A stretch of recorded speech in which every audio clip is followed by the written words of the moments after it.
Greetings, dear subscribers and casual listeners of my channel. The Harry Potter movies hold a special place in my heart. No matter how many times I compare them to the books, no matter how many absurdities or inconsistencies I notice, I still can't bring myself to dislike them. That's because the films manage to capture that unique Harry Potter atmosphere, the kind of magic you want to return to again and again. But the more often you watch them, the clearer the oddities become. Some scenes look ridiculous, characters act irrationally, and when compared to the books, you start wondering what on earth is going on. Today I want to talk about the strangest, silliest, and most illogical moments in the Harry Potter films. Enjoy watching! Number 1. Magic is not our method. Let's start with the very first movie. Remember the final confrontation between Harry and Professor Quirrell? A wizard with both knowledge and a wand decides to strangle a child with his bare hands. He already knows that touching Harry is dangerous, so why does he do it? It's even weirder because earlier in the same film, during their first meeting at the Leaky Cauldron, Quirrell refuses to shake Harry's hand, instinctively sensing danger. So he felt it back then, but later just forgot? Or did he think the second touch would somehow be less deadly? In the book, it makes more sense. Quirrell attacks Harry under Voldemort's direct control, acting like someone possessed. In the film, though, he does it on his own initiative. Instead of using, say, Avada Kedavra, he launches himself chest first at his dangerous opponent. Brilliant strategy. Number 2, brave or just stupid? Dudley Dursley in Order of the Phoenix is a mystery. The same Dudley who's terrified of magic provokes Harry into a fight, acts like a thug, and basically asks for trouble. Does he really think magic won't work because it's forbidden outside school? Did he already forget about Aunt Marge inflating like a hot air balloon? This behavior contradicts everything we know about him. In the books, he's a coward. In the films, he's sometimes a bully, but clearly afraid of magic. Here, though, he acts like he's lost his memory entirely. Number 3, the big secret. In that same movie, Harry faces expulsion from Hogwarts for using magic in front of a muggle, a serious violation of the International Statute of Secrecy. So what do the members of the Order of the Phoenix do? That's right. They fly across London on broomsticks, passing right by Big Ben and the Tower. No one even thinks of using an invisibility spell. A whole squad of wizards, including paranoid Moody, decides it's the perfect time for a sightseeing tour of the capital. What's stopping the Minister for Magic from showing Muggle authorities the CCTV footage and expelling Harry for good? Apparently, logic took another vacation. Number 4, the best teacher. Now, about Snape and the occlumency lessons. In the movie, he stops teaching Harry because the boys saw one of his memories. That's it. He's offended. Class dismissed forever. Wait, and whose fault is it that Harry broke through his defenses? Isn't that Snape's failure? So the student shows progress and gets punished for it? In the book, it's much more reasonable. Snape removes dangerous memories beforehand and stores them in the pensieve. But one day, Harry is left alone with it and decides to peek. That's when Snape loses his temper, and justifiably so. The kid invaded his private mind. The anger is earned. In the movie, however, it comes off like a moody adult throwing a tantrum. Very teacherly. Number 5. Maximum efficiency. Dolores Umbridge, the great strategist. She suspects Harry of forming a secret organization, and even hears a conversation that confirms it. So, what does she do? She interrogates Cho Chang. Yes, not Harry, not Ron, not Hermione.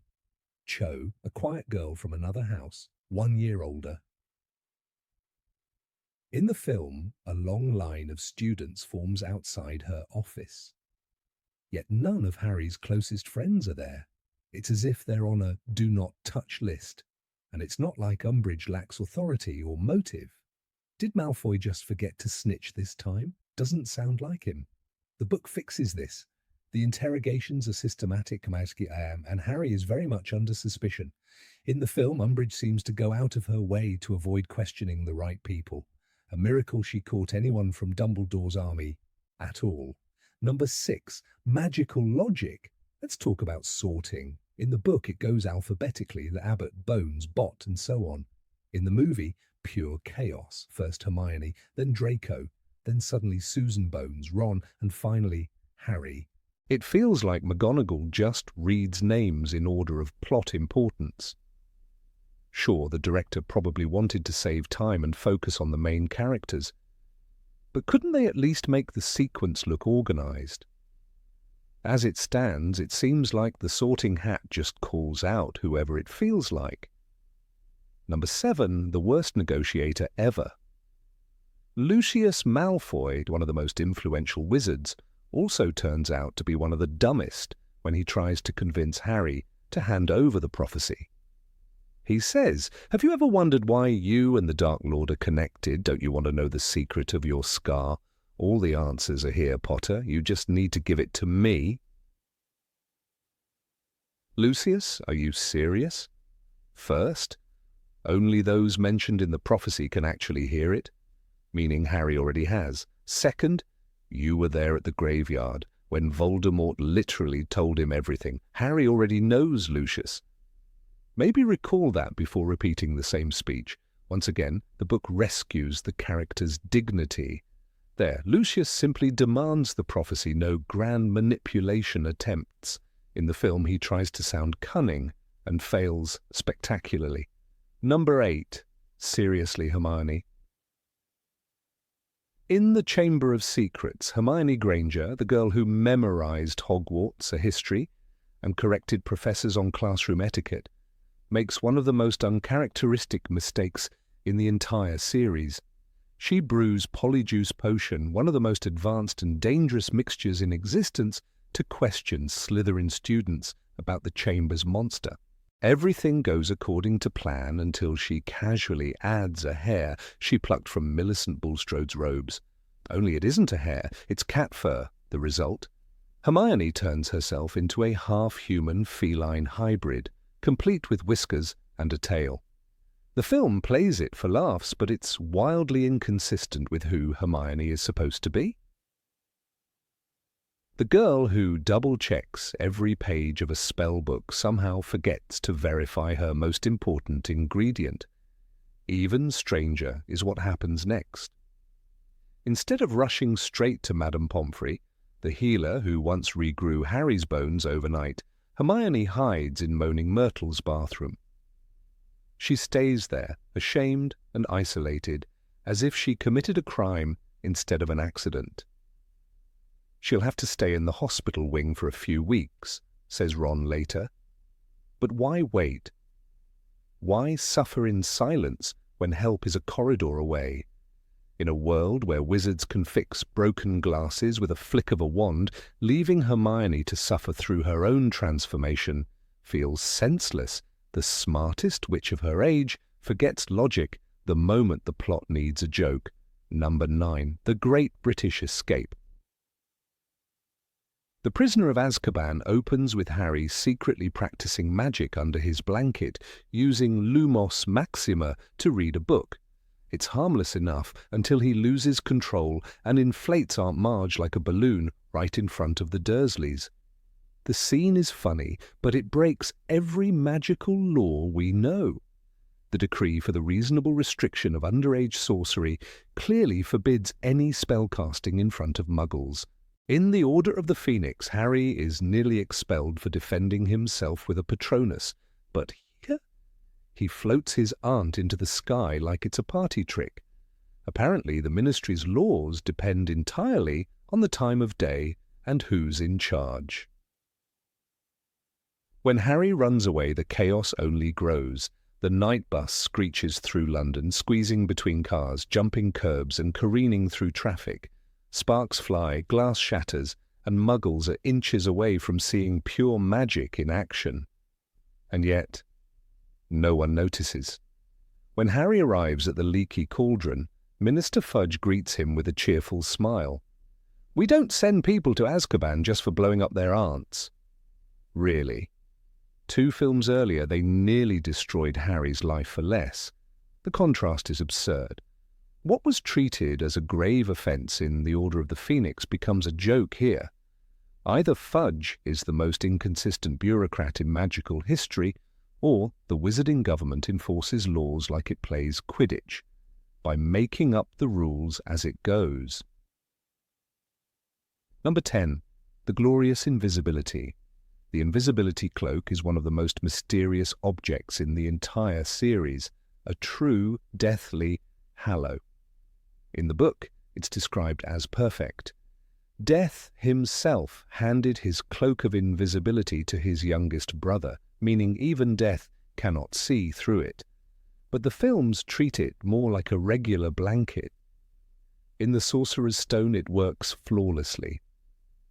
Harry sneaks through the corridors, watches Snape and Quirrell arguing, and even stands right next to Dumbledore without being noticed. The magic feels absolute, untouchable. Then comes the Goblet of Fire, and suddenly the rules change.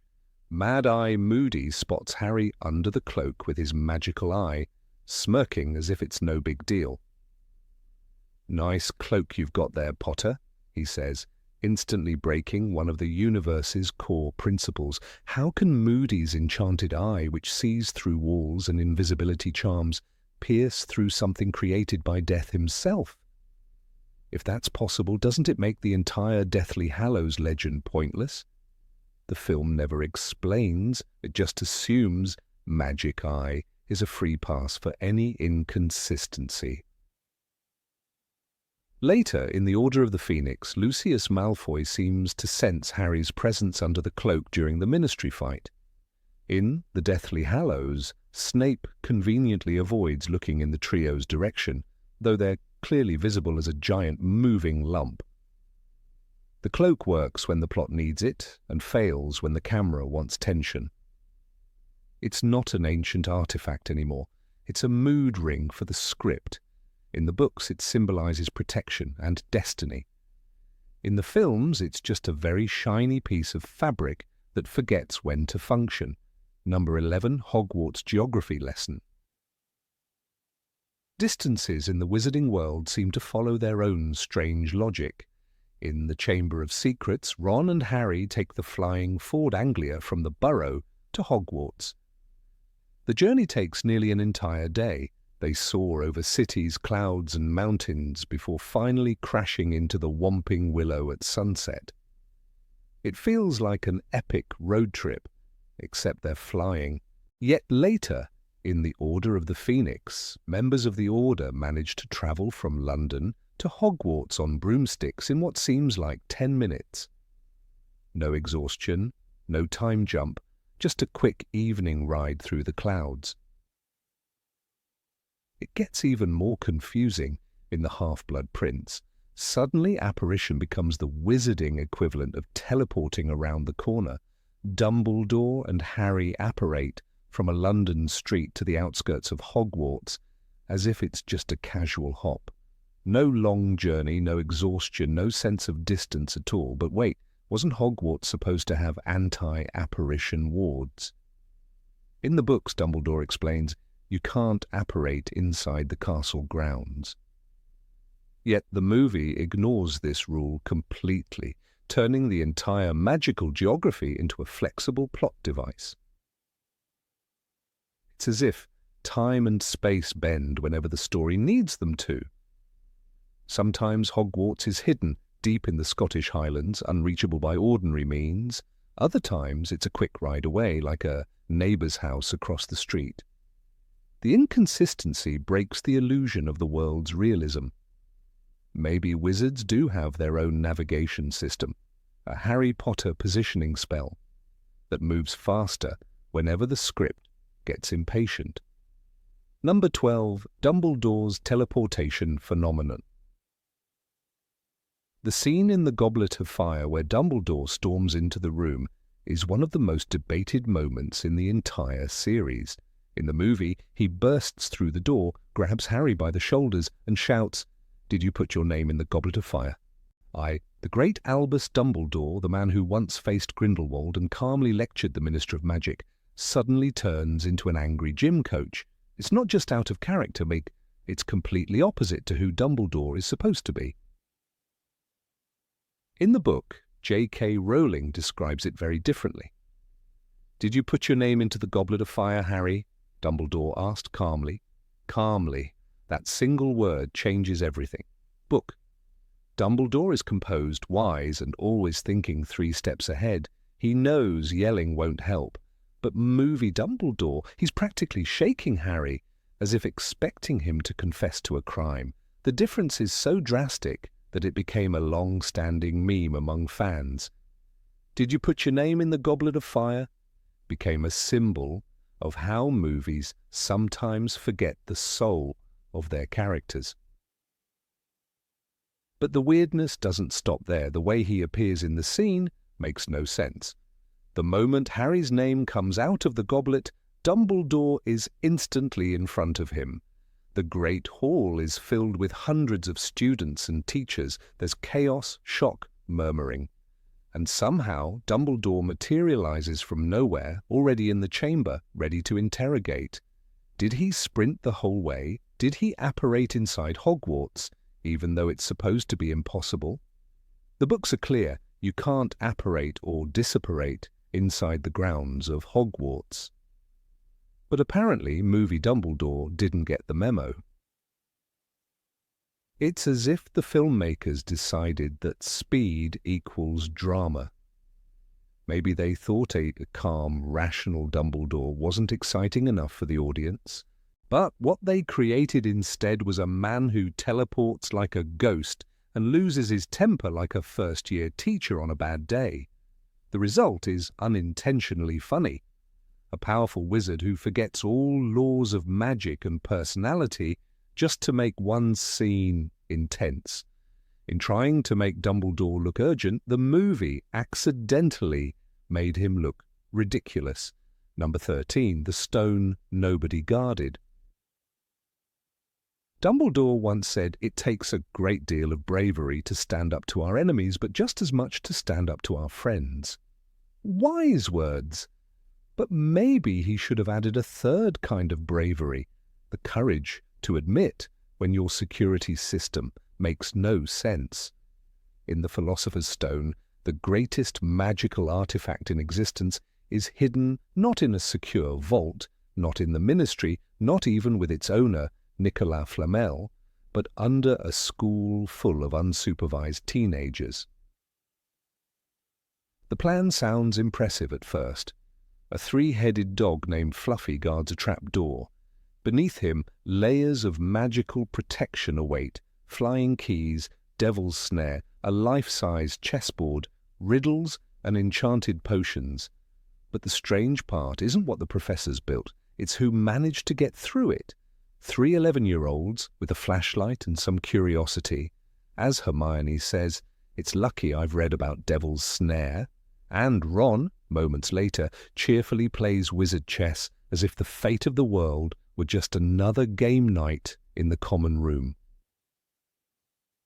Think about it.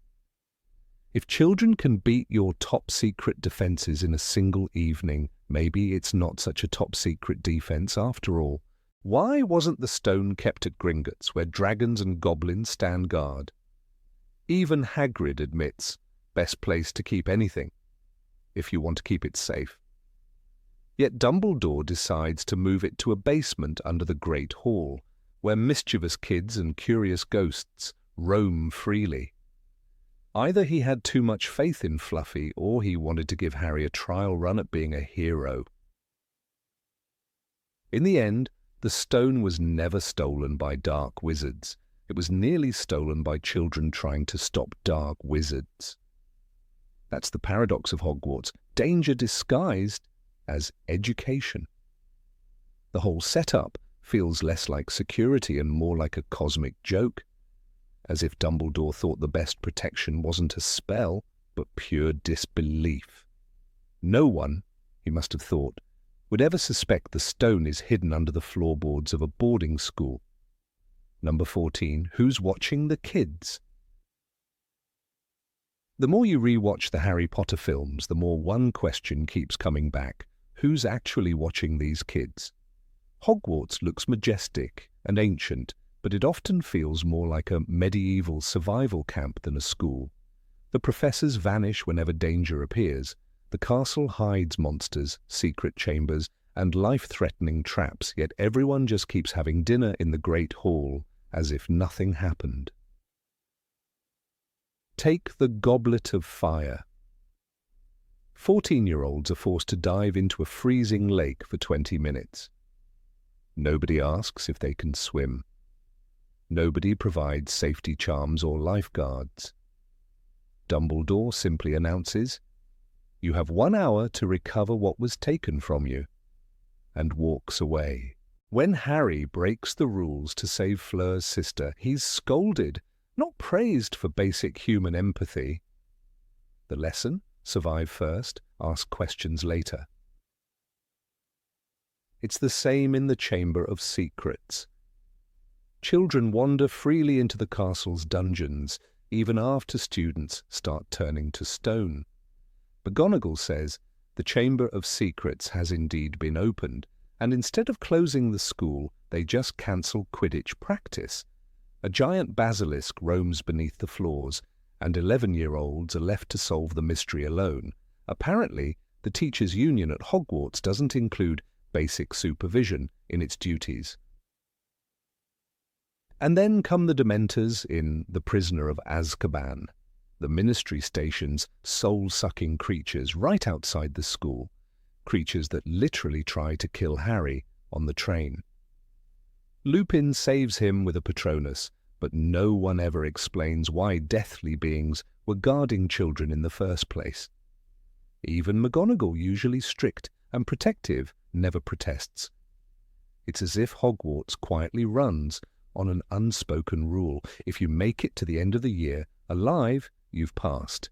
Number 15. Artifacts from nowhere.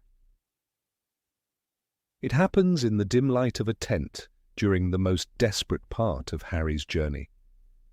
Harry Potter and the Deathly Hallows, the final chapter of a decade-long cinematic odyssey, is supposed to tie every thread, every symbol, every memory. But then, out of nowhere, Harry pulls from his pocket a small piece of mirror, looks into it, and sees a mysterious blue eye staring back at him. The camera lingers on his confused face. The music swells with mystery. For a brief moment, the audience expects an explanation, a flashback, a line of dialogue, anything. None comes. The mirror exists, it reflects, it reveals, and that's all we know. For a film series famous for its meticulous foreshadowing, this moment feels like a spell cast without incantation. Powerful, yet baseless. In the movie, the object is treated as if it had always been there. Harry looks into the shard, sees a blue eye, and assumes it belongs to Dumbledore. Later, in the chaos of the Malfoy Manor escape, he calls upon it again, shouting into the fragment for help, and a white mist of light leads Dobby to their rescue. The mirror saves lives, changes destinies, and unlocks a major turn in the plot. But where did it come from? Not a single frame in the previous 6 films shows Sirius Black handing Harry this mirror. There's no mention of it in Grimmauld Place, no quiet moment where the Godfather says, "Keep this close, Harry, and it might help you someday." Instead, it appears as though Harry conjured it himself out of desperation. For viewers who never read the books, it's a narrative fracture of an artifact appearing without origin. It's as if someone introduced the One Ring halfway through The Return of the King without ever explaining its power. In a universe where every magical object has history, rules, and symbolism, the Elder Wand, the invisibility cloak, the resurrection stone, this mirror arrives with none. It simply is. And that's what makes it so strange. The truth, of course, hides in the pages of J.K. Rowling's text. In Order of the Phoenix, Sirius gives Harry a two-way mirror, explaining that they each hold one half. "If you need to talk to me," Sirius says, "just say my name into it, and you'll see my face." It's a heartbreaking detail because Harry never uses it before Sirius's death. It becomes a relic of lost connection, a symbol of guilt. When Harry finally looks into it in the 7th book, he sees not Sirius, but a flash of blue eye bright as a jewel. Rowling writes, "For one crazy second he thought it was Dumbledore looking at him." That single literary moment is grounded in emotional and thematic depth, memory, grief, hope.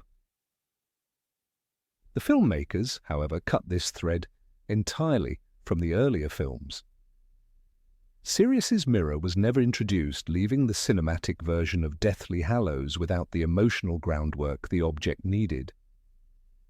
In storytelling terms, this is known as a deus ex machina, a sudden, unexplained device that solves an impossible problem. It's a shortcut, an easy way out, and one that undermines the internal logic of the story. If we trace back through the films, the mirror's absence becomes even more glaring. In Order of the Phoenix, Sirius's final scenes focus on battle, not legacy. He dies in the Ministry of Magic without ever passing on a keepsake. After his death, Harry mourns him bitterly, but no mention of a mirror surfaces. Half-Blood Prince continues this silence. The story shifts toward Dumbledore's mission and Snape's secrets, leaving behind all remnants of Sirius's influence. By the time the Deathly Hallows film begins, viewers are years removed from that emotional loss. When the mirror shard finally appears, it's like a ghost of a storyline that never existed on screen. The filmmakers likely assumed audiences would accept the mirror as another mysterious magical artifact, one of many in the wizarding world. But this assumption weakens the emotional reality of the scene. The object doesn't just exist for magic's sake. It's supposed to represent Sirius's enduring care. The mirror was meant to connect Godfather and Godson across impossible distances, even across death itself. Without that foundation, Harry's sudden use of it feels hollow, almost mechanical. The emotional thread snaps where it should have been taut. This oversight ripples through the final act. When Harry peers into the mirror and later recognizes Aberforth Dumbledore, the man behind the blue eye, the revelation loses much of its weight. Aberforth's introduction should feel like a puzzle piece falling into place. Instead, it feels like the writers hastily filled a gap. The audience never gets the satisfaction of realizing, oh, that's why he had the mirror. Instead, they are left asking, wait, when did he get the mirror? In the book, that revelation carries quiet power. Rowling writes that Aberforth had bought Sirius's old mirror from Mundungus Fletcher. It's a poetic detail, and a connection between loss and redemption. Harry's use of the mirror becomes an act of faith, not coincidence. He looks for Sirius, but finds help from another man bound by love for Dumbledore. That delicate chain of meaning simply doesn't exist in the film. The entire subplot of Mundungus, Aberforth, and the recovered mirror was reduced to a single, convenient prop. This isn't merely about a missing explanation, it's about respect for narrative cause and effect. In the Harry Potter universe, magic always comes at a cost, bound by intent and history. Wands choose their masters, Horcruxes tear souls, time-turners follow rules. When a powerful artifact appears without explanation, the internal logic collapses. It suggests that magic can do anything, anytime, which erodes the sense of danger and consequence that drives the story forward. Number 16. Where is the Malfoy brain? It's almost comical how the Malfoys, one of the most aristocratic and cunning families in the wizarding world, suddenly become the embodiment of confusion and fear when it matters most. In Harry Potter and the Deathly Hallows Part 1, we witness a scene that defies not only logic, but also everything the series had previously told us about Lucius and Narcissa Malfoy. These are not fools. Lucius is an ex-Death Eater with a sharp political mind, a man who managed to maintain his status and wealth through years of delicate manipulation. Narcissa, cold and perceptive, once deceived Lord Voldemort himself to protect her son. Yet in the very moment when they could have regained their power and honor, they failed to recognize the most famous face in the wizarding world, Harry Potter, because his features are swollen. The absurdity of this moment is amplified by everything we know about them. The Malfoys have seen Harry up close countless times. Lucius tried to kill him in the Department of Mysteries, watched him in the Great Hall during school visits, and even mocked him in Diagon Alley. Narcissa surely saw him at the Quidditch World Cup, at the Ministry's public hearings, and in every profit headline since the boy could walk. Harry Potter is not some obscure teenager hidden in the crowd. He is the chosen one, the symbol of the rebellion against Voldemort. And yet when Harry is dragged into their mansion by snatchers, beaten but very much recognizable, Lucius stares and mutters that he cannot be sure. In the book, it's even worse. J.K. Rowling writes, Lucius appeared nervous, his eyes darting between the prisoners and his wife. "It could be him," he said uncertainly. Could be. The man who once held Dobby's life in his hands, who threatened a 12-year-old with the words, "Let us hope Mr. Potter will always be around to save the day," cannot tell if this boy is Harry. It's as if the Malfoys' collective intellect dissolves under the pressure of Voldemort's regime. The fear is understandable. They have fallen from grace. After Lucius's failures at the Ministry and his loss of the prophecy, Voldemort confiscated his wand and humiliated him publicly. Narcissa, once proud, now trembles for her son. But fear should not turn cleverness into blindness. If anything, their desperation should have made them sharper, more calculating. Imagine the opportunity. Delivering Harry Potter alive to the Dark Lord would restore their honor completely. It was redemption served on a silver platter. And yet they hesitate, as if second-guessing the shape of lightning on a forehead could somehow be excused. The logic collapses when we consider how little the swelling truly hides. Harry's puffy face comes from a jinx, but he still has the same messy hair, the same green eyes, the same scar, partially visible. Draco, when asked to confirm the prisoner's identity, looks and says he doesn't know. This might make sense for Draco. He is conflicted, afraid, unwilling to take part in more bloodshed. But for his parents? Their entire family's survival depends on this moment. In the film, Jason Isaacs plays Lucius as broken and frantic, clutching his cane, stammering to Narcissa, "If it's him, we'll be rewarded beyond measure." Yet his fear paralyzes him. The Malfoy Manor, usually a symbol of dominance and power, turns into a chamber of hesitation. They call in Bellatrix Lestrange, and even she senses their incompetence. Bellatrix, of course, steals the scene. Her mania cuts through the family's cowardice. "If this is Harry Potter, he must not be harmed," she screams, not out of mercy, but because she fears Voldemort's wrath. Her suspicion ignites the chaos that follows. She tortures Hermione, locks the prisoners, and summons Voldemort himself. This decision is the fatal trigger of the entire confrontation, because the Malfoys cannot act decisively, because they cannot even confirm what their eyes see. They lose control of their own home. Dobby appears, the prisoners escape, and Voldemort loses the Elder Wand's trail. All of this because Lucius Malfoy, a man supposedly known for precision and ambition, cannot identify Harry Potter. In storytelling terms, this is a perfect irony, but a logical failure. The Malfoys' hesitation reveals the collapse of the old order. The pure-blood elite who built their identity on control now find themselves powerless.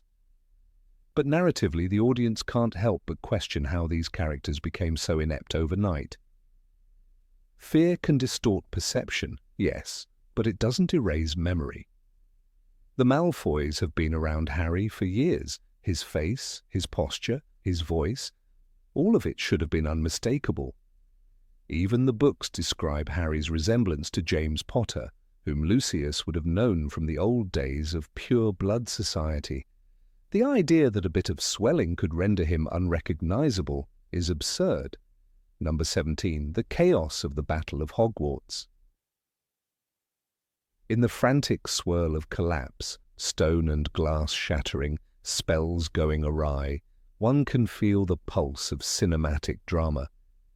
But when we pause to think, the Battle of Hogwarts is laced with decisions that strain credibility. The film plunges us into chaos, and for spectacle's sake it allows many events to pass unexamined. Yet precisely in that maelstrom lies one peculiar moment that exposes a fracture in logic. The whole notion that Hogwarts is defended by a living wall of professors and witches, screaming spells into voids, while the school's strong strategic options are simply ignored.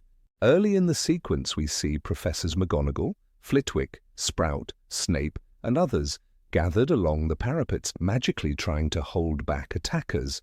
The camera lingers on them with such reverence, as if their mere presence is the bulwark of safety. But where is the plan? Dumbledore is gone, Snape is technically dead in the film's version, yet dozens of professors and auras remain. They could close off corridors, isolate wings of the castle, use the Room of Requirement as a safe staging zone, or set up magical wards and traps long before the Death Eaters storm the gates. Instead, for minutes on end, they stand exposed, spell after spell, colliding and dissipating with little lasting effect. The film gives us a shield, a broad, glowing barrier over the castle, but it lasts mere minutes before being blasted away. The entire edifice of defense seems built only to exacerbate chaos. In the novels, J.K. Rowling gives at least some sense of precaution. Hogwarts had wards, protective enchantments, and contingency plans, though even then she often skirts rigorous detail. In Deathly Hallows, there is mention of protective enchantments and that the castle is older than many of the magical protections known, but the films sideline that the shield that the Order of the Phoenix and Dumbledore once maintained around Hogwarts is suddenly evanescent. The Death Eaters press forward, break it, and we are told the Hogwarts defences collapsed, but without seeing the intricate breakdown of wards. The audience is left with the impression of arbitrary magic, failing because the plot demands it. A sharper moment of contradiction appears when Harry, Ron, Hermione, Neville, and Ginny push into the castle's depths, and we watch professors above, unsupported, wands raised toward apparitions and shadowy attackers. Imagine Minerva McGonagall standing on the battlements, facing Death Eaters charging with fire whiskey, but unable to redirect reinforcements or evacuate students in adjacent towers. The castle is interiorly enormous, full of hidden passages, portraits, moving staircases. Why not seal off the first, second, or seventh floors, redirect attackers into dead ends, or animate statues as guardians? The film largely bypasses all that. Instead, it focuses on this primal image. Humans standing shoulder to shoulder, firing spells. It's symbolic, dramatic, but strategically maddening. Consider one specific cinematic moment, Bellatrix Lestrange's entry into the Great Hall. She crashes through a wall, unleashes a volley of curses, and chaos erupts. The headmasters and staff appear flung into battle instantly. But if the teachers had foreseen even a shred of what was to come, they could have fortified the hall's entrances, mid-habings perhaps sealing off side corridors, warding the windows, repairing stonework in advance, or even magically reinforcing the ceiling as a second line. Yet in the heat of the film's action, such forethought vanishes. The hall is wide open, violent, and every swing of wand is reactive, not premeditated. The film's final duel between Harry and Voldemort compounds this illogic. After all that grandeur, they grapple physically and fall off a tower, clinging in mid-air, as if the climax is not magical dueling, but an action movie mano a mano. The spectacle is powerful, dramatic, but it feels as though the director replaced wizarding with bare fists.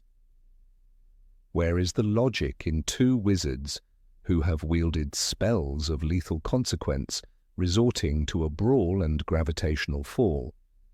We expect an exchange of spells, shifting shields, clever manipulations of the Elder Wand, not a slow fall with limbs entwined in cinematic zero gravity. Beyond that, consider Voldemort's decision to fire straight at Hogwarts' shield from afar, with no apparent attempt to undermine the ward's foundations. He chooses to strike it head-on, with energy bolts rather than, say, infiltrate tunnels, target weak points, or send scouting parties to undermine enchantments from below. He wastes little time on strategy. The shield goes down, and that is that.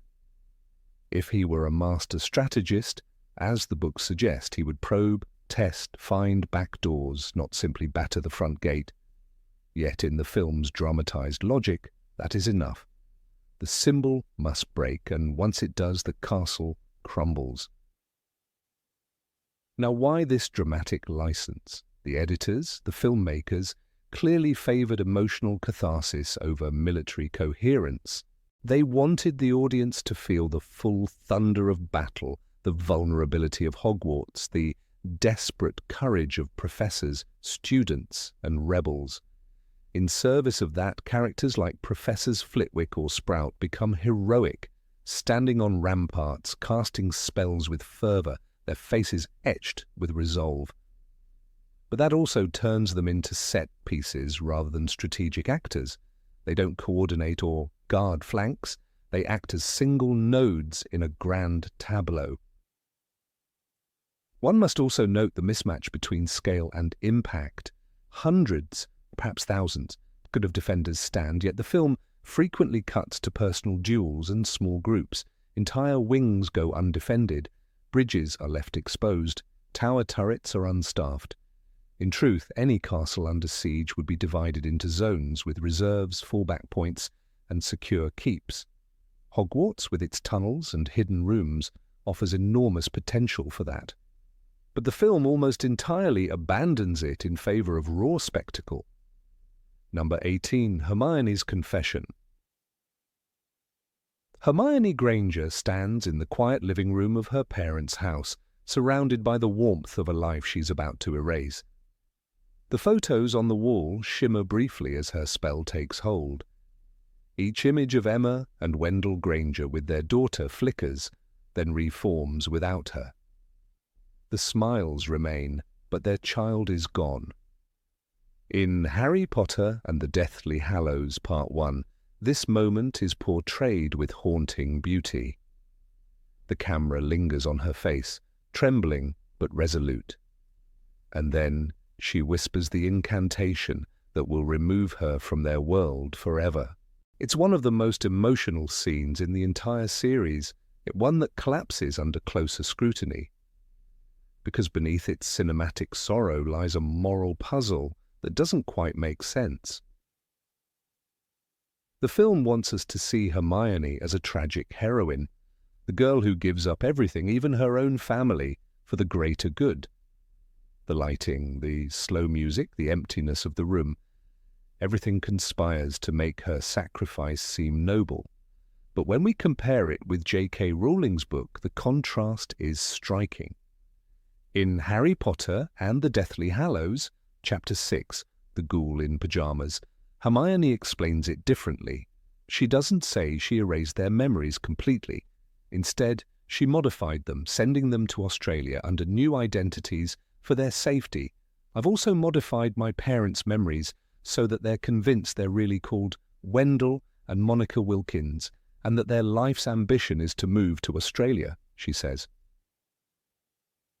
The implication is clear. The spell is reversible. She plans to undo it after the war. In the book, Hermione acts as a careful strategist. In the film, she becomes something closer to a tragic figure playing God. The difference between modification and erasure is not a small one. In the world of magic, intent defines morality. When Hermione points her wand at her parents in the movie, she doesn't just protect them. She erases their daughter from existence. It's as if she's rewriting their very souls. Her act feels less like defense and more like control. For a character known for her compassion, her obsession with fairness, and her belief in free will, this scene feels unsettlingly authoritarian. The girl who fought for the rights of house elves now takes away the rights of her own parents without their consent. No conversation, no warning, no chance for them to choose. The film romanticizes it as courage, but it looks uncomfortably close to manipulation. Rowling's Hermione is often rational to a fault, and her decision in the book reflects that. She knows Voldemort's regime will target Muggle-borns and their families, so she acts, not impulsively but logically. She changes memories temporarily, ensuring her parents will survive, even if she doesn't. There's no indication of irreversible loss. The spell functions as a kind of magical witness protection. The book's Hermione operates with clinical precision, calculating risk and outcome. The film's Hermione, on the other hand, moves from intellect to emotion. The camera doesn't show her preparing the spell, practicing it, or even telling anyone. It's sudden, quiet, devastating, and deeply tragic. But tragedy doesn't always mean logic. What makes the scene stranger is that Hermione, more than anyone, knows about alternative spells for protection. Earlier in the same book, we learn that the Order of the Phoenix used the Fidelius charm to conceal entire homes like 12 Grimmauld Place. The Weasleys placed protective enchantments over the burrow. The Ministry of Magic used tracing spells to track magic use in Muggle areas. Hermione, the most brilliant witch of her age, had access to this knowledge. She could have hidden her parents, disguised their identities, or even placed them under magical protection in a secure location. Instead, she chose to rewrite their minds. It's as if she preferred. The emotional impact of self-erasure over practical safety, a choice that makes sense for a film scene, but not for Hermione Granger, the perfectionist strategist. There's another question that lingers. What if something went wrong? The film gives no hint that Hermione will ever restore their memories. We never see her reunited with her parents. The story ends without closure, as if the filmmakers wanted to preserve the image of her ultimate sacrifice. But that omission changes who Hermione is. In Rowling's epilogue, set 19 years later, Hermione is confident, stable, and at peace. Would that be possible if her parents still believed they were strangers living in Australia? It's a plot hole created by cinematic convenience. The movie's silence leaves viewers with the impression that Hermione's act is irreversible, and that she must live with it forever. It's poetic, yes, but also profoundly inconsistent with the character's heart. To understand the emotional impact, we have to remember what memory means in the Harry Potter universe. It's sacred. Dumbledore's pensive shows how fragile and powerful memories are. Slughorn's guilt over a single altered memory becomes one of the central mysteries of the Half-Blood Prince. Obliviate, the memory-erasing spell, is often used as a tool of manipulation, as seen when Gilderoy Lockhart tries to wipe Harry and Ron's memories in the Chamber of Secrets. That scene establishes a moral boundary. Tampering with memory is dangerous, even immoral. It removes agency, and yet in Deathly Hallows Part 1, Hermione performs the same spell, and the film treats it as noble. The irony is painful. What was once framed as unethical magic becomes, through the lens of cinematic emotion, a selfless act. Hermione's moral compass is one of the core strengths of her character. She's the one who refuses to cheat on exams, who questions authority, who sees moral complexity where others see rules. And that's why the film's version of this moment feels so alien. It's not that she wouldn't act to protect her parents. It's that she would never do so without a clear, logical plan to reverse the process. The movie simplifies her intelligence into emotion. It trades thoughtfulness for visual poetry. And that trade-off changes how we see her. Instead of a brilliant young woman making a rational sacrifice, we see a tragic figure consumed by fear. It's more cinematic, yes, but it also strips away the Hermione who always believed that knowledge was power, not emotion. There's also a deeper psychological question. By erasing her parents' memories, Hermione erases her own identity within them. In a world already built on the fragility of love and loss, this act becomes symbolic self-destruction. It's not just about protection, it's about isolation. When she walks out of that house, she walks out of her own past. That fits beautifully with the tone of Deathly Hallows Part 1, where the trio leaves behind childhood for war. But it also introduces an unsettling moral dimension. What kind of world forces a 17-year-old girl to destroy her own family's memories? It's powerful storytelling, but one that borders on emotional cruelty when logic is removed from the equation. Some fans defend the scene by arguing that the filmmakers wanted to show Hermione's emotional strength, her willingness to sacrifice. And yet true strength in her character has always come from balance, emotion guided by reason. In The Goblet of Fire, she fights for the rights of house elves with intellectual rigor, not blind passion. In The Prisoner of Azkaban, she uses the time turner with methodical care. Every major decision she makes is calculated, not impulsive. So why would the most rational witch of her generation use the most irreversible spell possible on her own parents? The film never answers because it never questions her choice. It just shows her crying and expects the audience to accept it as heroism. But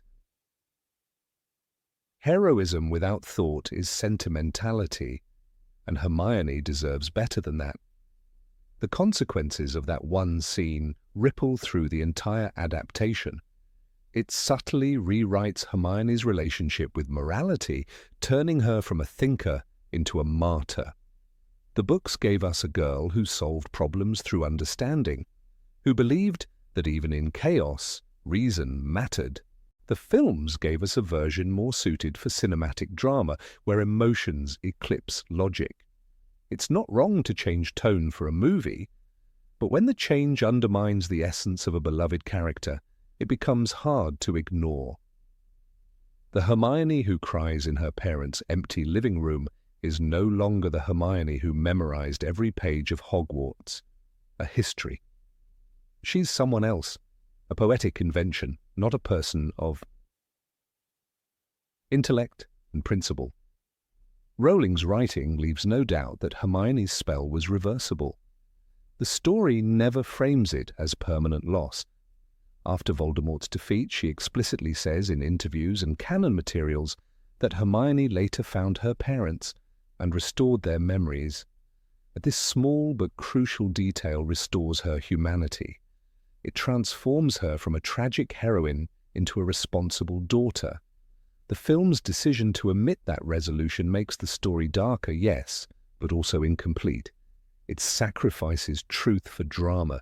It's as though the filmmakers wanted to give Hermione a tragic backstory to match the tone of despair in Deathly Hallows Part 1, forgetting that her defining trait has always been hope. And that brings us to the heart of the issue. The scene is not wrong because it's emotional. It's wrong because it asks us to admire a choice that contradicts everything Hermione stands for. In the world of Harry Potter, magic is never neutral. Every spell reflects the heart of the one who casts it. Erasing her parents' memories without consent doesn't make Hermione noble. It makes her tragic in a way that feels unnecessary. It's a moment that looks like love but feels like control. And for a character built on empathy, intellect, and justice, that lack of moral clarity makes the scene ring hollow. Even years after the final film's release, this moment continues to divide fans. Some see it as one of the series' most powerful emotional beats, others see it as a betrayal of Hermione's essence. Both perspectives have merit because the scene is powerful, haunting, beautifully acted, unforgettable. But it's also logically inconsistent and morally uneasy. It transforms Hermione Granger from the brightest witch of her age into a tragic symbol of misguided love. And that perhaps is the strangest magic of all. A spell not cast by her wand, but by the filmmakers themselves, rewriting not just her parents' memories, but our memory of who Hermione truly was. Number 19, The Great Hogwarts Express Illusion. Every year, as September 1st arrives, the same ritual unfolds. Parents rush through King's Cross Station, dragging their children in heavy trunks, owls hooting in cages, cats meowing nervously, and somewhere in the background, a red steam locomotive breathes clouds of smoke like a creature from another century. The scene is warm, nostalgic, and almost cinematic, until one asks a simple question: how on earth has no one ever noticed? The Hogwarts Express, a massive, noisy, bright red train, vanishes into a solid brick wall in the middle of one of London's busiest stations. Hundreds of students disappear before the eyes of Muggle crowds, yet not a single passerby seems to scream, take a photo, or call the police. It is as if the entire city is under a spell, and perhaps it is. In the films, this illusion is presented as a charming, magical moment. We watch Harry, confused and nervous, standing between platforms 9 and 10. Mrs. Weasley, kind and cheerful, tells him, "Best do it at a bit of a run if you're nervous."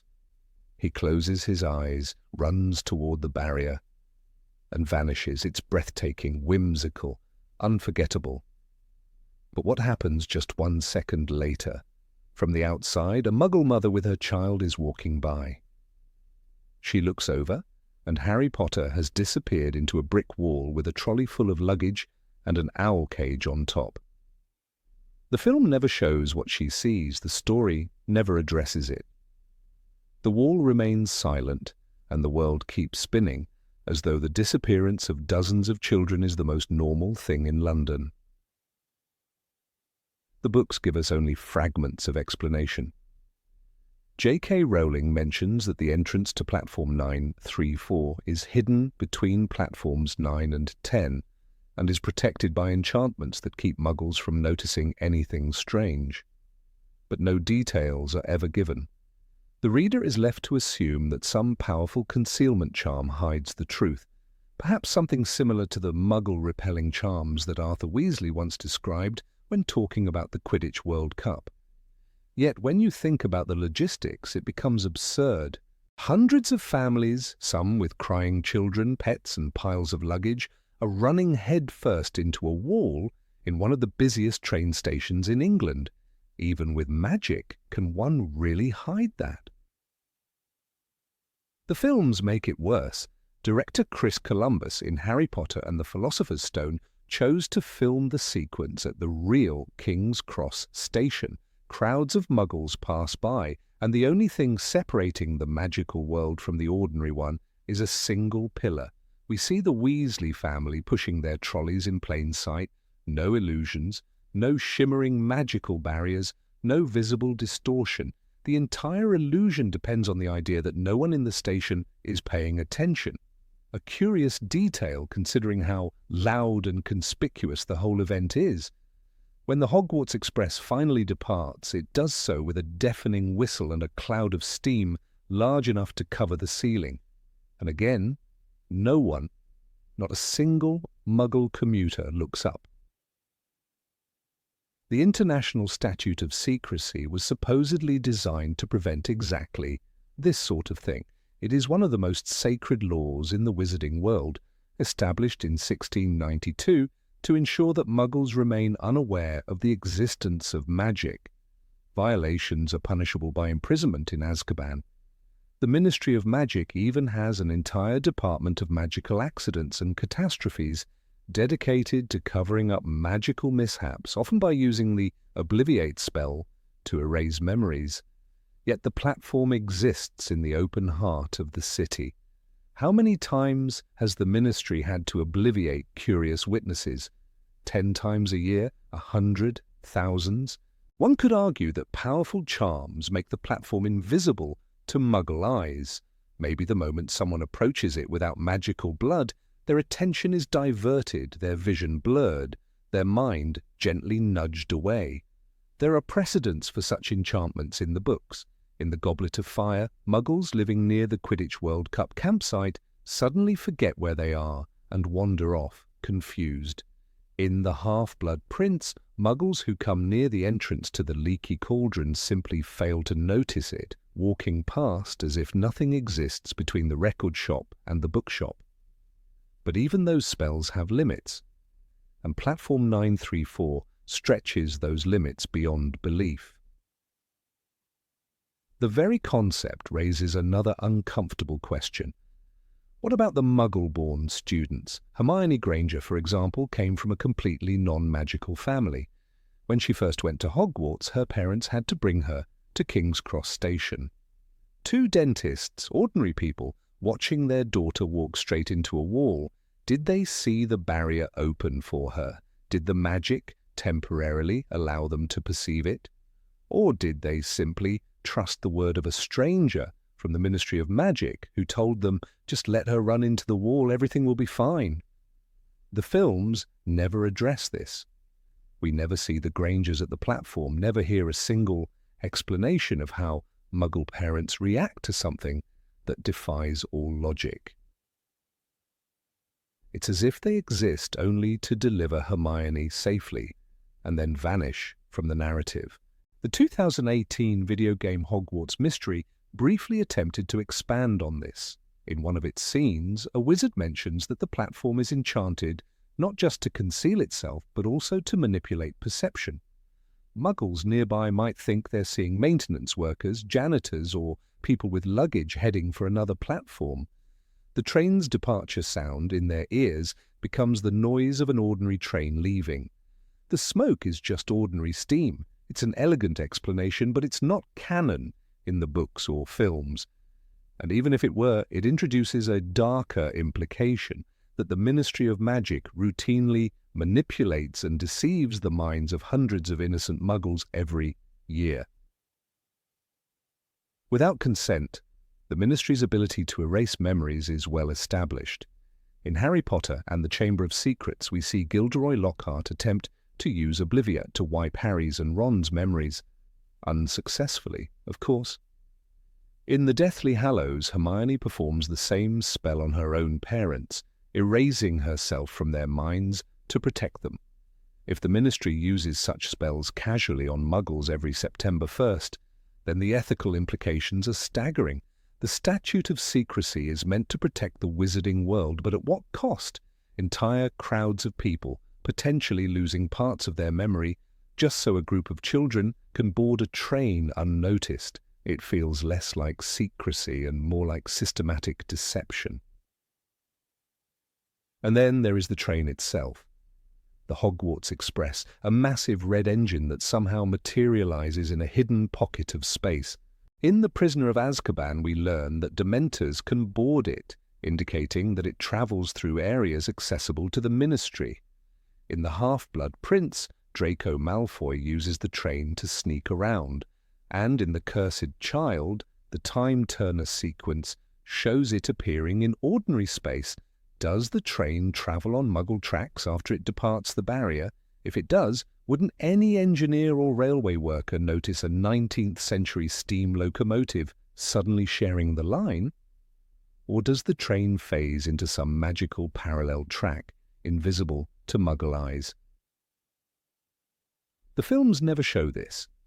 The camera simply cuts from King's Cross to rolling countryside, as if teleportation had occurred. J.K. Rowling once hinted that the train's origins were political. In a post on Pottermore, she wrote that the Ministry of Magic confiscated the engine from Muggles in the 1830s and magically altered it to serve as the Hogwarts Express. If that is true, then it implies that the entire railway system, tracks, signals, tunnels, had to be magically modified to accommodate it. Such a massive undertaking would require dozens of wizards working together, yet none of this history is ever acknowledged in the main story. The Hogwarts Express simply exists, a convenient plot device wrapped in nostalgia, immune to the laws of logic and physics. The scene at the station has become iconic precisely because of its emotional resonance. For Harry, that first step through the barrier is a moment of rebirth, the passage from a cruel, loveless childhood into a world where he belongs. He had never been happier in his life, Rowling writes, describing his first journey. The symbolism is beautiful, but it hides the cracks in the world building.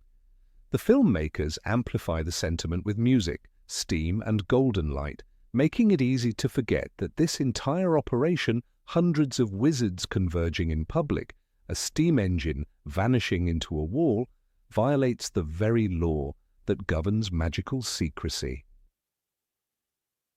If one were to apply logic, the Hogwarts Express scene should be the Ministry's greatest annual security headache. Imagine the paperwork, hundreds of obliviators standing by, ready to erase the memories of any Muggle witnesses, enchanters stationed around King's Cross to maintain the concealment charms, auras disguised as railway guards, making sure no tourist takes a photo. The cost in manpower and magic would be astronomical, yet we never hear about it.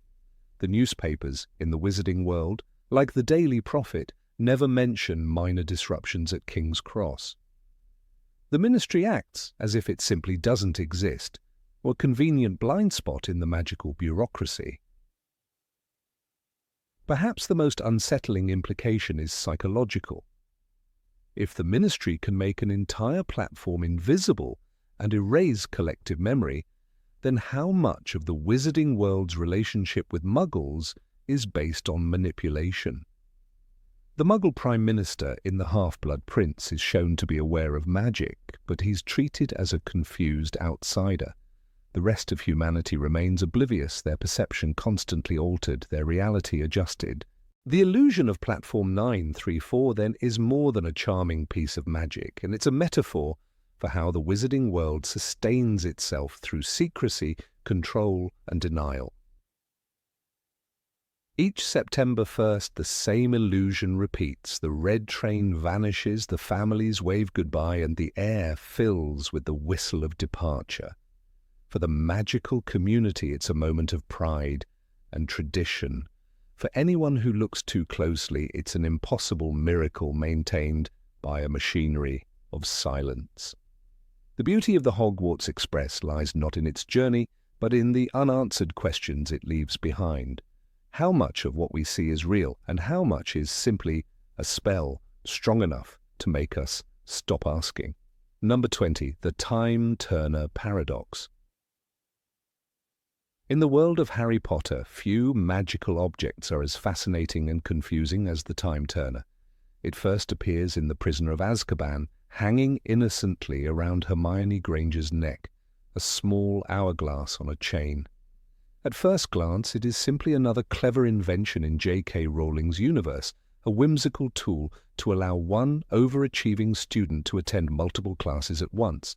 But as the story unfolds, this delicate object becomes the key to rewriting time itself, a device capable of saving lives. And that is where the strange logic begins to unravel. Hermione's use of the time turner to attend more classes than physically possible is one of those quirky details that makes Hogwarts so enchanting.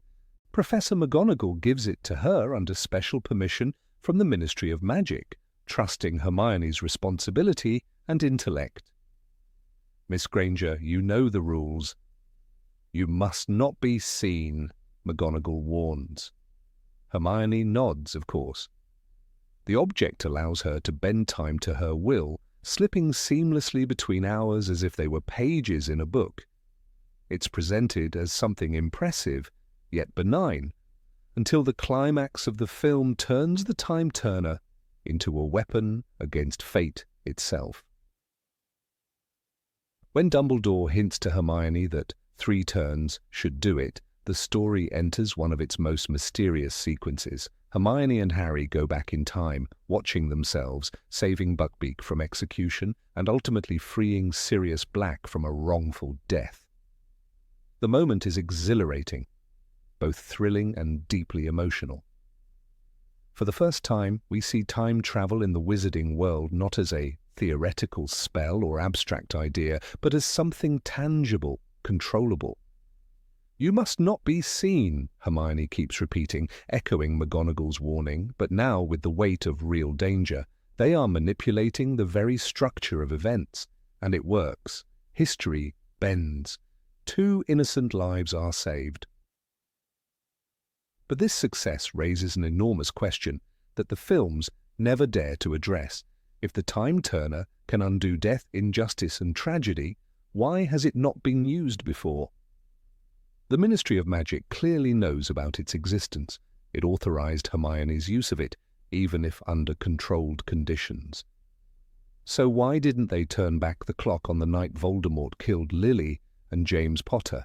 Why didn't Dumbledore, the wisest wizard of all, use it to prevent Tom Riddle from becoming Voldemort in the first place?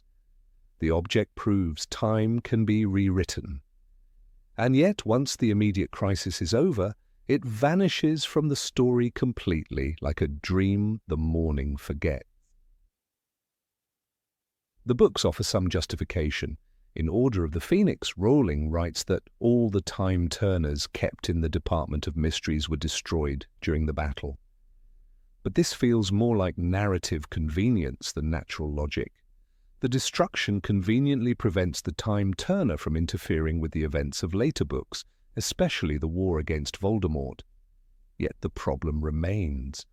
If such an artifact ever existed, even for a short time, it would have permanently changed how wizards perceive fate and responsibility.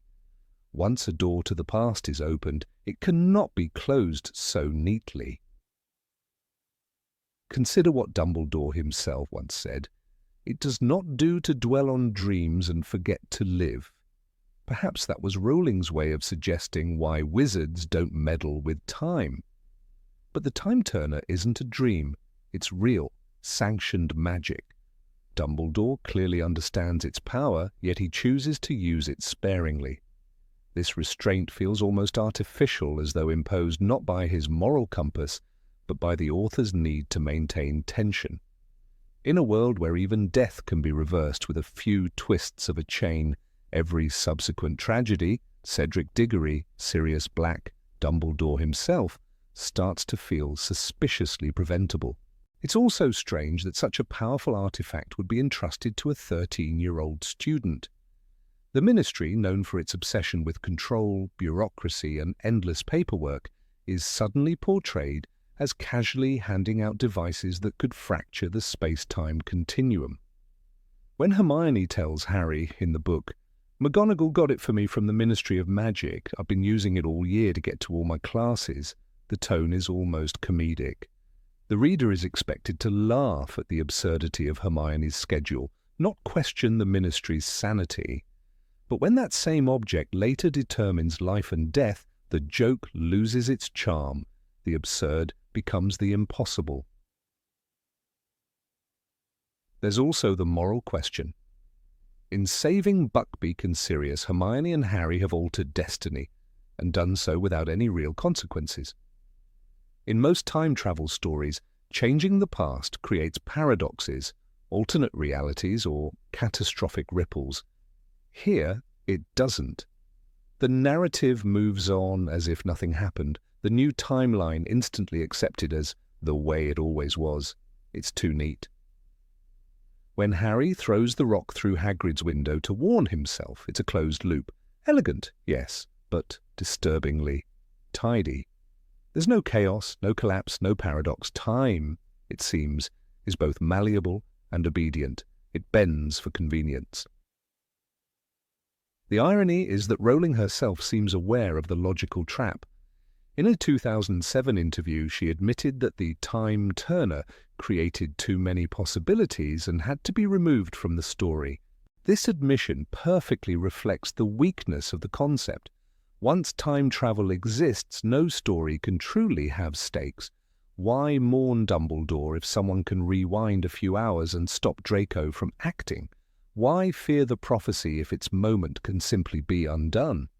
The time turner is not just a plot device, it's a plot destroyer, an elegant mechanism that threatens the integrity of every emotional moment that follows.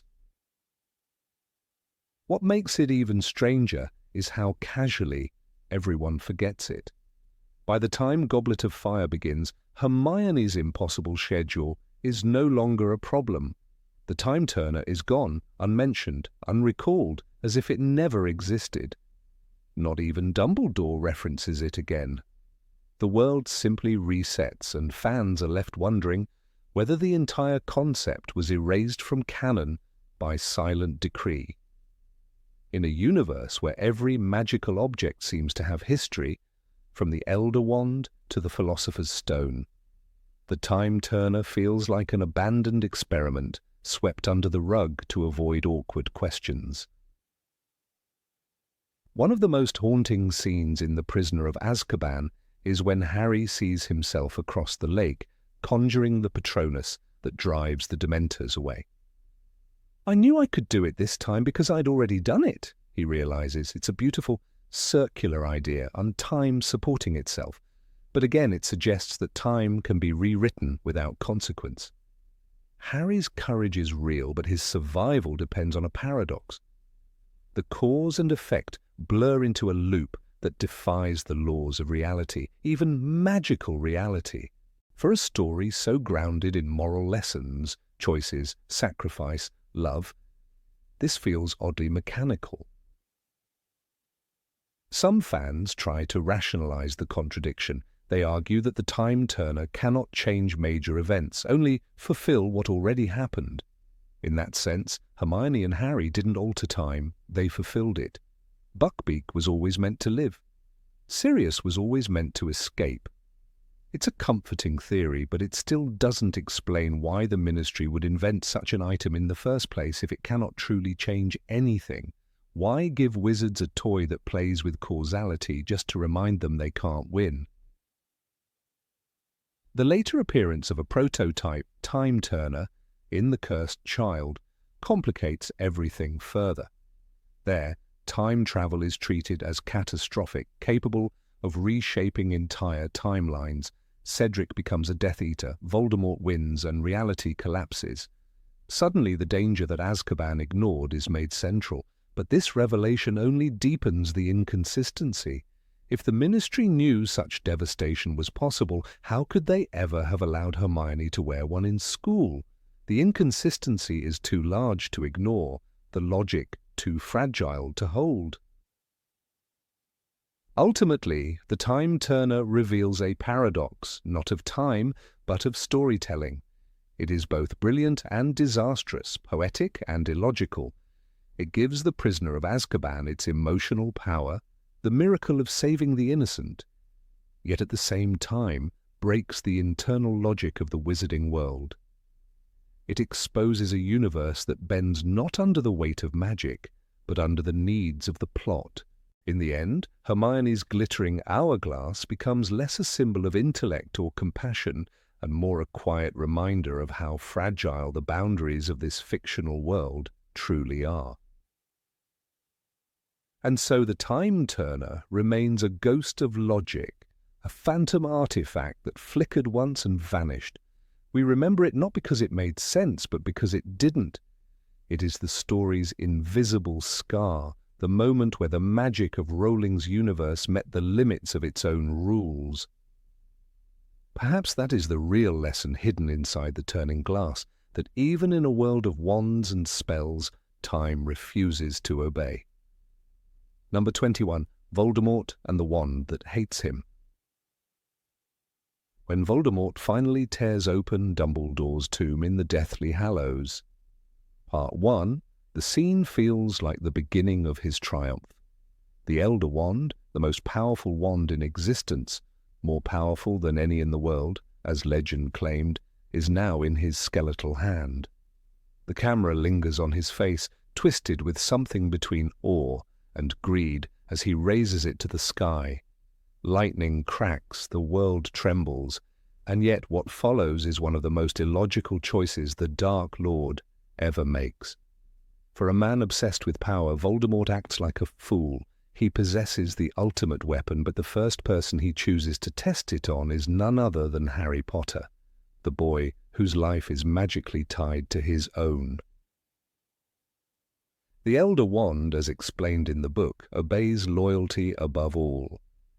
It will not perform its best unless it recognizes its true master. Dumbledore himself was its previous owner, having won it from Gellert Grindelwald in 1945, but Voldemort never truly wins the wand, he simply steals it. The wand chooses the wizard, Ollivander once said, and that truth applies even to the Deathly Hallows. Voldemort, in his arrogance, ignores that principle. He assumes that because he has physically taken it, the wand must belong to him. And yet, by this point in the story, we already know that the wand's allegiance lies elsewhere, first with Draco Malfoy, who disarmed Dumbledore, and then with Harry Potter, who disarmed Draco at Malfoy Manor. The Dark Lord never realizes that the weapon he so desperately sought refuses to serve him. That alone would be a satisfying irony, greatest dark wizard brought down by his own ignorance. But the way Voldemort chooses to test the wand is what makes the whole sequence absurd. He could have chosen anyone, a random Death Eater, a prisoner, even an object. But no, he chooses Harry Potter, the one person he has repeatedly failed to kill, whose survival he knows is protected by ancient, powerful magic. He is aware of the connection between them. He feels their bond through their shared blood, through the fragment of his soul lodged within Harry. He has seen the boy's thoughts, even his pain. And yet, when the moment arrives, Voldemort raises the Elder Wand and casts the killing curse. Directly at the one person who has proven immune to it. In the book, the description of that moment is chilling. Avada Kedavra. Voldemort screams, and a jet of green light bursts from the wand, striking Harry squarely in the chest. But rather than victory, the Dark Lord gets silence. He falls unconscious himself, momentarily defeated by the rebound of his own spell. The magic, as it has done before, refuses to obey him. He was flung backwards, arms outstretched, Rowling writes. He was nothing but pain and terror. This is the same mistake he made in 1981, and yet he repeats it willingly, with a more powerful wand in full awareness of their connection. It's a strange, almost comedic repetition for a villain supposedly defined by cunning. What's even stranger is Voldemort's complete failure to study how wand ownership works. Every wizard, even the least talented, knows the basics. When Harry disarms Draco in the Deathly Hallows, the shift in ownership is subtle but absolute. I've got Draco's wand, Harry says later, without realizing that this action made him the master of the Elder Wand as well. The magic is about intent and conquest, not about theft or physical possession. Voldemort, who spent decades researching Horcruxes, immortality, and the deepest secrets of magic, never once stops to consider that wands might also possess a kind of sentience. It's as if a brilliant scientist built a nuclear reactor without learning how the switch works. Ollivander tried to warn him.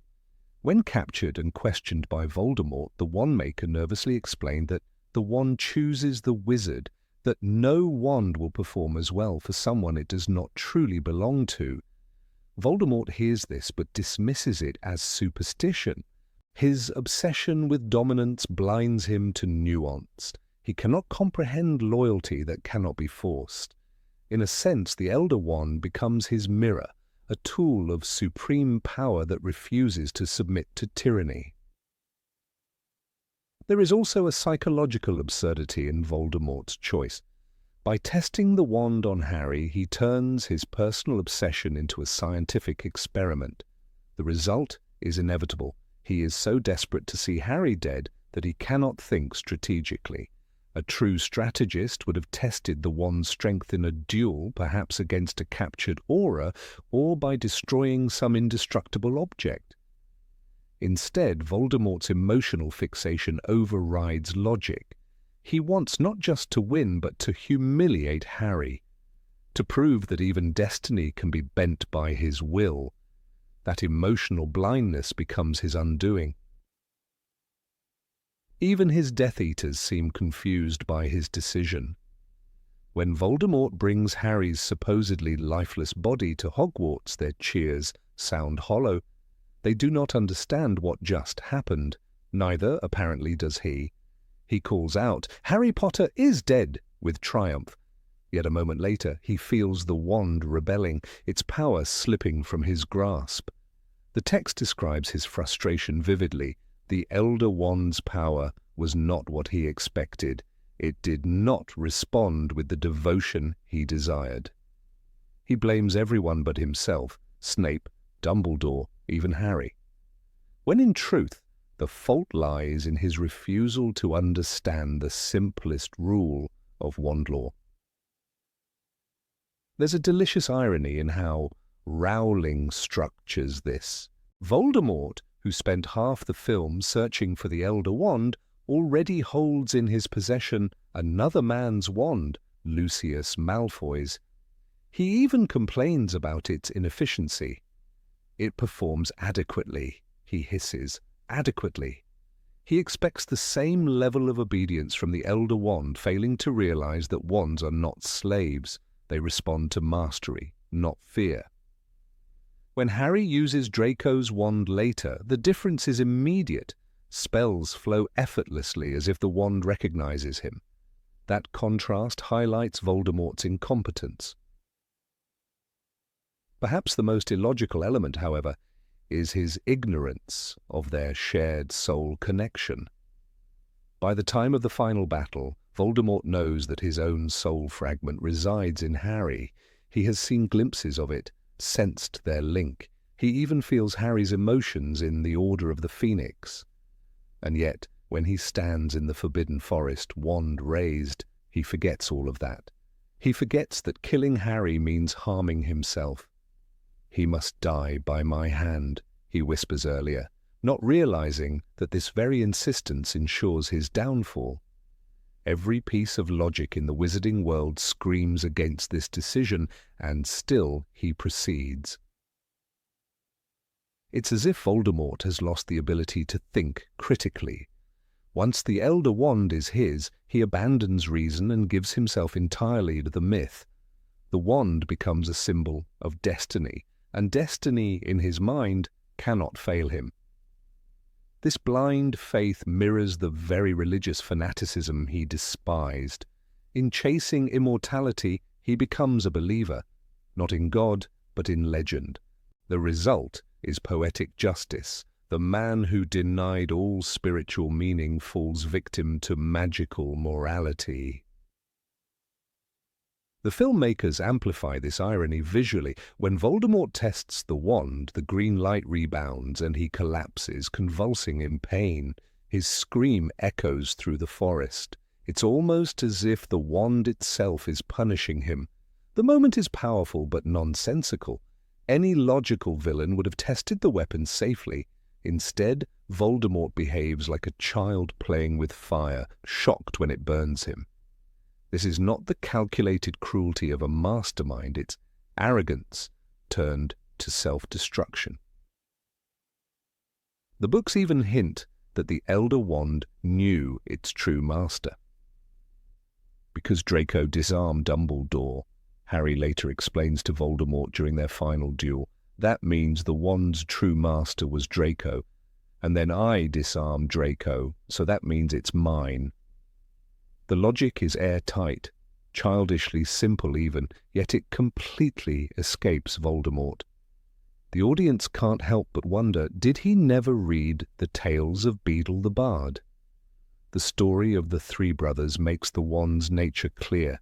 It betrays those who seek it for power. Voldemort becomes the tale's tragic fool. His downfall, then, isn't simply magical but intellectual. He fails not because Harry is stronger, but because he refuses to learn.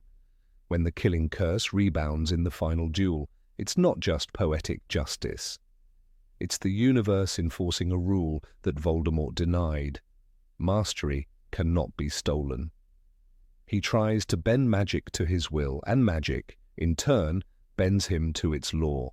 The Elder Wand flew high, spinning through the air, Rowling writes, and Harry caught it, and Voldemort fell backward, his body lifeless.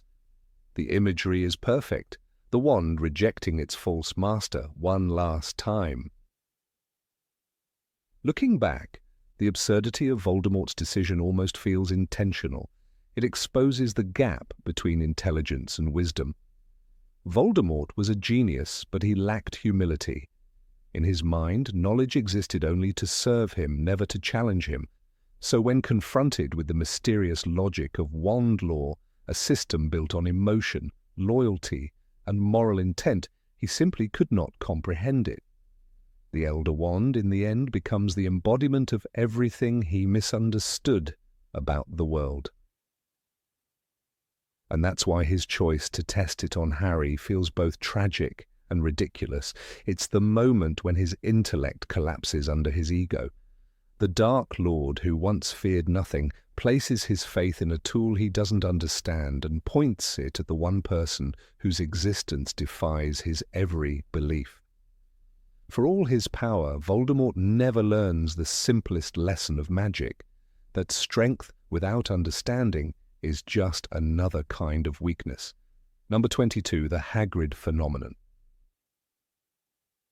Hagrid's first appearance in Harry Potter and the Sorcerer's Stone remains one of the most magical moments in the entire saga. A storm, a broken door, a giant man with a pink umbrella and a wild beard enters the Dursleys' lonely cabin in the middle of the sea. He brings Harry his letter, his destiny, and the first real kindness he has ever known. It's a scene charged with warmth and mythic wonder, yet when you look closer beneath the glow of nostalgia, it becomes one of the strangest and least logical episodes in the entire franchise. Because the man who arrives on that flying motorcycle, the man using magic with ease, is not supposed to be capable of any of it. Rubeus Hagrid was expelled from Hogwarts School of Witchcraft and Wizardry in his 3rd year. The reason, as we later learn in the Chamber of Secrets, was the tragic incident involving the acromantula named Aragog.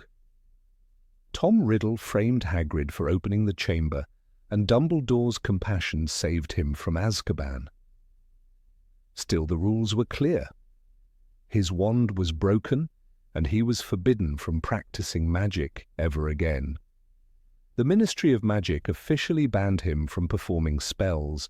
This isn't a small punishment, it's the magical equivalent of a lifetime sentence. And yet, the very first time the audience meets him, he breaks almost every law written by the wizarding authorities. That flying motorcycle, for instance, isn't just any vehicle. It belonged to Sirius Black, a wizard later accused of mass murder and betrayal. How exactly did Hagrid get permission to use it?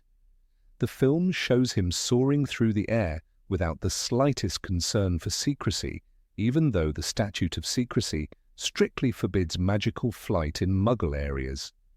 The Ministry's Department of Magical Transportation would have detected the trace of that bike immediately. But no one from the Ministry ever mentions it. There's no fine, no warning, not even a memo.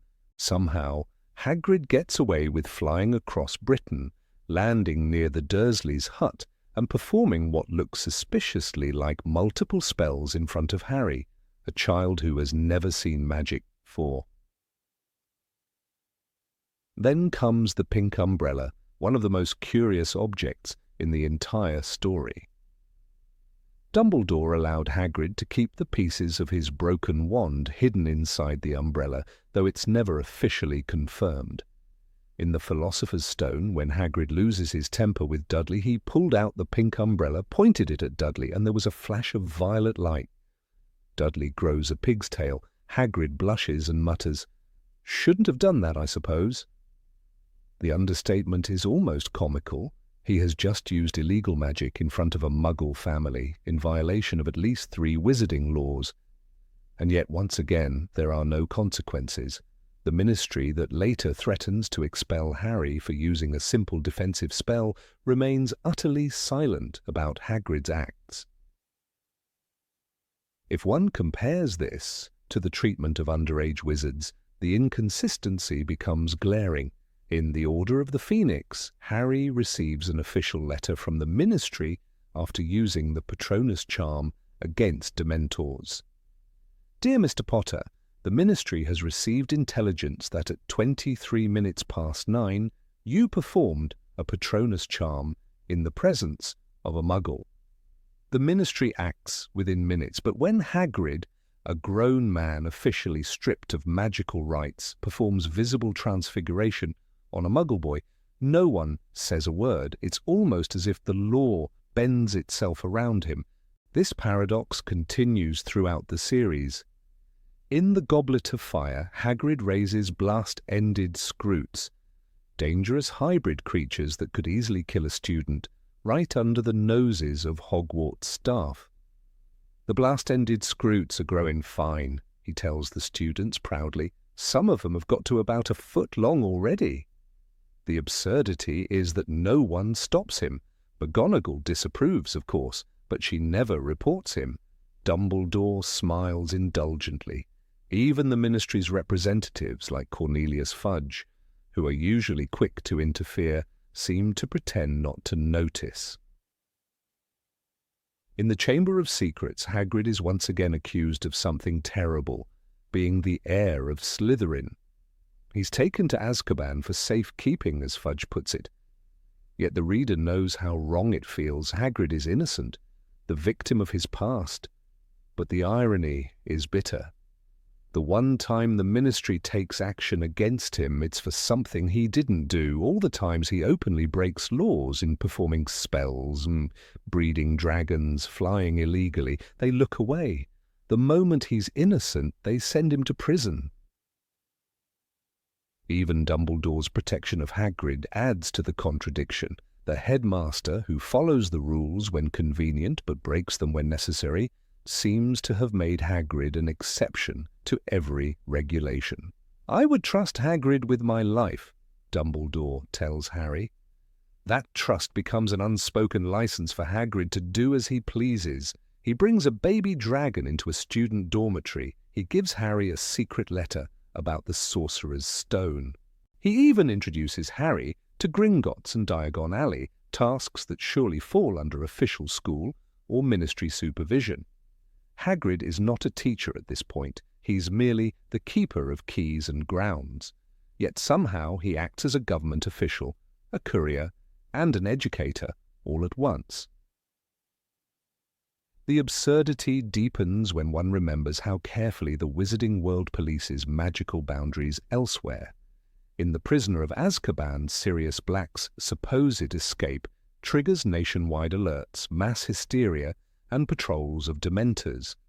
The same ministry that deploys soul-sucking guards to capture one man doesn't blink when an expelled wizard openly uses spells in front of muggles. It's as though logic itself falters in the presence of Hagrid's charm. And charm he has.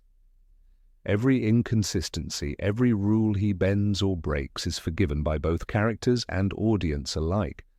When he arrives late to class or mismanages a magical creature, students groan but never truly blame him.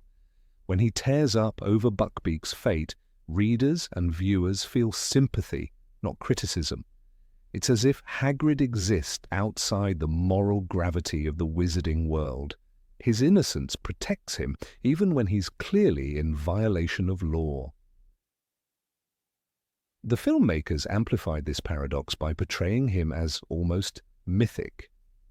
Robbie Coltrane's performance gave Hagrid the aura of a gentle titan, larger than life, yet soft-hearted.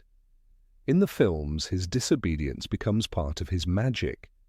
The scene in which he opens the door of the hut, thunder roaring behind him, isn't just dramatic, it's biblical. He appears like a giant messenger delivering fate. How could anyone question his authority in that moment? The viewer is too enchanted to think about the fact that this man shouldn't legally be flying using magic or even possessing a wand. There's also the question of the pink umbrella's enchantment. If Dumbledore secretly helped Hagrid preserve his wand inside it, that means the headmaster himself violated ministry law, aiding a banned wizard in using magic. Dumbledore, the very man who insists on justice, becomes complicit. The books hint at this relationship subtly. When Harry asks Hagrid about his wand, he changes the subject. "Can't spell it out for ye," he says, an unintentional pun that hides a deep truth. It suggests a quiet conspiracy of kindness, a world that occasionally bends the rules for those it loves. Perhaps that is the essence of the Hagrid phenomenon. He stands as proof that the wizarding world's laws are flexible when sentiment interferes. While others are punished for minor mistakes, Hagrid is rewarded with affection for major infractions. The same man who accidentally sets his hut on fire grows giant pumpkins with questionable potions, and smuggles a dragon out of the castle becomes a symbol of loyalty and warmth. The contradictions don't destroy his image, they enhance it. Even when he returns from his brief imprisonment in the Chamber of Secrets, his first words to the cheering students are simple. "Been expelled, haven't I? Not much more they can do to me." It's a line that perfectly encapsulates his role, both tragic and comic. Hagrid knows he is forever the outcast, but he refuses to let that define his worth. The audience admires him precisely because he doesn't fit the mold. Rules slide off him like rain on his moleskin coat. In that sense, Hagrid becomes a metaphor for moral immunity, the beloved rebel whom the world forgives because he means no harm. He's the living contradiction of wizarding authority, gentle but dangerous, clumsy but wise, banned but magical. His very existence exposes the hypocrisy of the ministry, the selective blindness of the magical system, and even the biases within Hogwarts itself. And maybe that's why no one ever truly holds him accountable, because to punish Hagrid would mean confronting everything inconsistent about the wizarding world, its corruption, its double standards, its tendency to value reputation over justice. Dumbledore protects him because he represents something pure in a system that isn't. He is magic without politics, love without logic, and kindness without calculation. Hagrid breaks every rule and remains untouchable.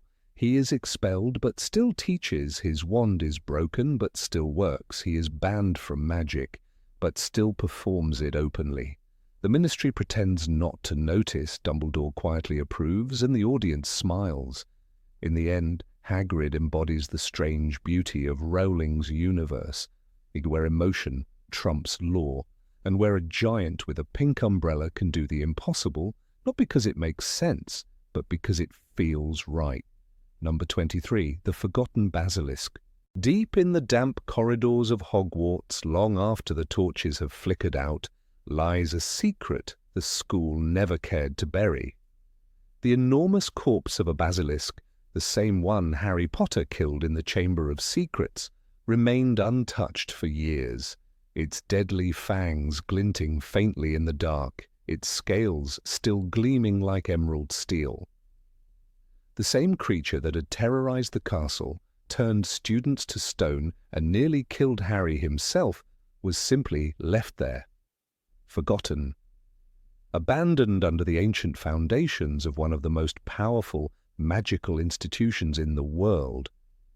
And the strangest part is not that it remained, it's that no one thought this was a problem. The end of Harry Potter and the Chamber of Secrets feels perfectly tidy on the surface. Harry saves Ginny Weasley, Dumbledore returns to Hogwarts, and the students cheer as the school reopens.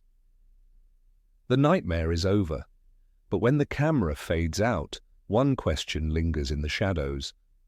What happened to the basilisk? This wasn't a common snake. It was a creature as long as a train, with venom so deadly that one bite would kill instantly. Its death inside the chamber wasn't a symbolic victory, it was a biological catastrophe. That monster's body should have triggered every kind of magical containment alert possible, yet Hogwarts simply moved on. We know from the books that the Chamber of Secrets was sealed for centuries. When Harry enters it, it's described as ancient, dripping with water, filled with stone serpents, and dominated by a massive statue of Salazar Slytherin. The basilisk dies there, pierced through the roof of its mouth by the sword of Gryffindor. Harry collapses beside it, the fang still buried in his arm. The venom nearly kills him until Fawkes's tears save his life. After that dramatic sequence, the story rushes forward. Dumbledore is reinstated, Lucius Malfoy is humiliated, and everyone celebrates. The problem is that the basilisk's corpse, one of the most dangerous magical remains imaginable, is left behind, rotting beneath the school. The logic gap is breathtaking when you stop to think about it. In a world where the Ministry of Magic dispatches whole departments to investigate cursed objects, no one seems interested in a 1,000-year-old monster corpse. In Goblet of Fire we see Ministry officials swooping in after the Quidditch World Cup to repair damage and modify memories within minutes. In Order of the Phoenix they monitor every whisper of dark magic. Yet when it comes to a basilisk carcass full of lethal venom, something that could kill on contact, they are nowhere to be found. There is no clean-up crew, no protective spells, no warning signs. It's as though the school collectively shrugged and said, we'll leave it. It's probably fine." Years later, when Harry and Hermione return to Hogwarts in Deathly Hallows, they find the Chamber of Secrets exactly as it was. The basilisk skeleton still rests beneath the stone face of Slytherin. Not only is it still there, it's perfectly preserved, ruling rights. The place was just as eerie as before, the huge coils of the dead basilisk glittering faintly in the dark. Hermione, without hesitation, uses one of its fangs to destroy Hufflepuff's cup, and the venom still works flawlessly. That venom, after 6 years, remains potent enough to destroy a Horcrux, one of the most magically resistant objects in existence. How is that even possible? The absurdity of this detail grows the longer one thinks about it. Hogwarts has Filch, cleaning muddy footprints in the corridors within minutes. It has enchanted suits of armor that sing, floating candles that polish themselves, and an army of house elves scrubbing every inch of the castle. But the enormous body of a giant serpent in the basement? That, apparently, didn't make the housekeeping list. Even Hagrid, who once risked his life for a baby dragon and cried over Aragog's corpse, never mentions trying to retrieve or study the basilisk. You'd think a creature that legendary, dead or alive, would have been an irresistible curiosity for him. Yet the story moves forward as though it never existed. It's worth remembering just how valuable basilisk parts are in the wizarding world. According to Fantastic Beasts and Where to Find Them, basilisk venom is one of the rarest and most powerful substances in magical alchemy.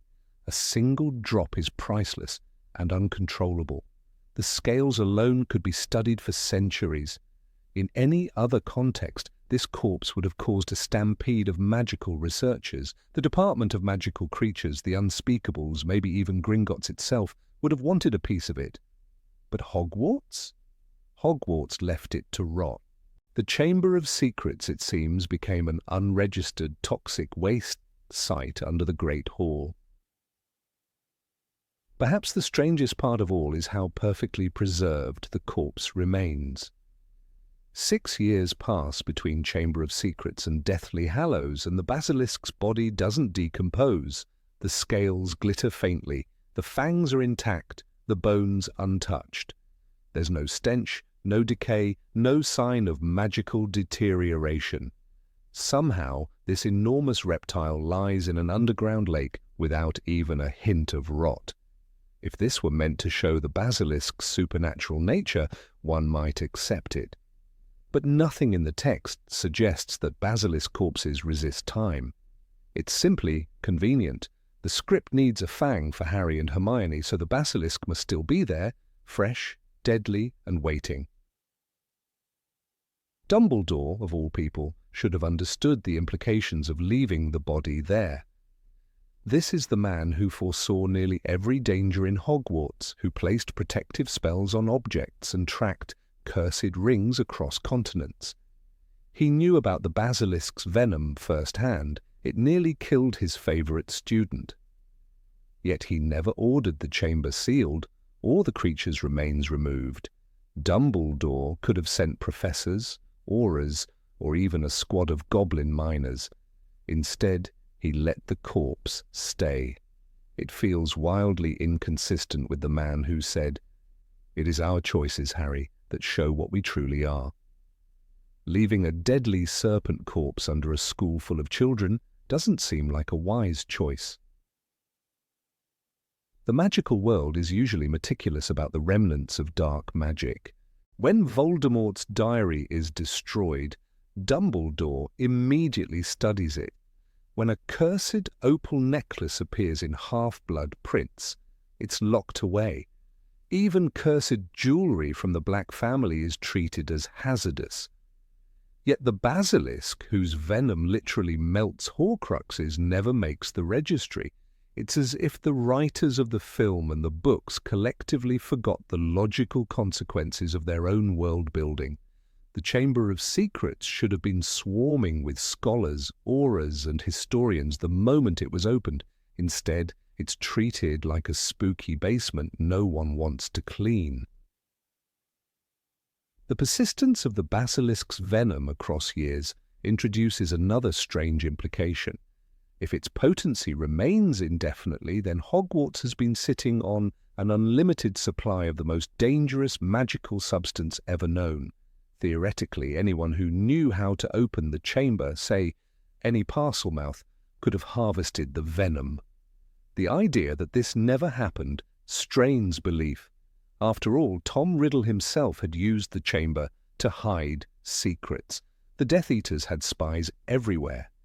Yet somehow, no one in the entire wizarding world thought to look there. Voldemort's followers raided the Ministry, infiltrated Hogwarts, and hunted for Horcruxes, but the one place containing a natural Horcrux destroyer stayed untouched. Some fans have tried to rationalize the oversight. Maybe the basilisk's body was magically preserved by the chamber itself, they say. Perhaps Slytherin enchanted the place so that whatever lived and died there would never decay, but that only deepens the mystery. If the chamber is enchanted, why didn't Dumbledore or any ministry expert investigate it? Why was this ancient magical site, one capable of sustaining the remains of a legendary creature, simply ignored? The lack of explanation makes Hogwarts look less like a school of wisdom and more like a nest of negligence. The films amplify this absurdity even further. In Deathly Hallows Part 2, when Harry and Ron return to the chamber, the basilisk skeleton gleams like polished ivory, neatly arranged beneath the giant statue. It's not partially decomposed, it's spotless, majestic, and conveniently cinematic. The filmmakers clearly wanted visual continuity, but they accidentally highlighted the inconsistency. The creature's remains look like an exhibit in a museum, not a rotting corpse in a flooded dungeon. The atmosphere is beautiful but nonsensical. Hogwarts is collapsing under attack, yet the monster from Harry's second year is still lying peacefully beneath the rubble. Even within the rules of magic, this oversight is hard to defend. Wizards have spells for cleaning, preserving, vanishing, and even disintegrating matter. A simple Evanesco could have erased the corpse entirely. House elves, who can teleport anywhere in the castle, could have handled the cleanup within an hour. Dumbledore's army once conjured dozens of Patronuses in an instant. Surely someone could have conjured a few garbage spells. But no. The basilisk was left there like an unspoken relic of the past, as if Hogwarts collectively decided to pretend it never happened. It's the magical equivalent of sweeping a dragon under the rug. The irony is almost poetic. The Chamber of Secrets was built to hide a monster that embodied prejudice and fear. When that monster died, the Wizards of Hogwarts did exactly what their founder would have done. They hid it again. They buried the evidence, literally and symbolically, under layers of stone and silence, and so the forgotten basilisk remained, coiled forever in the dark, a monument to the school's selective memory.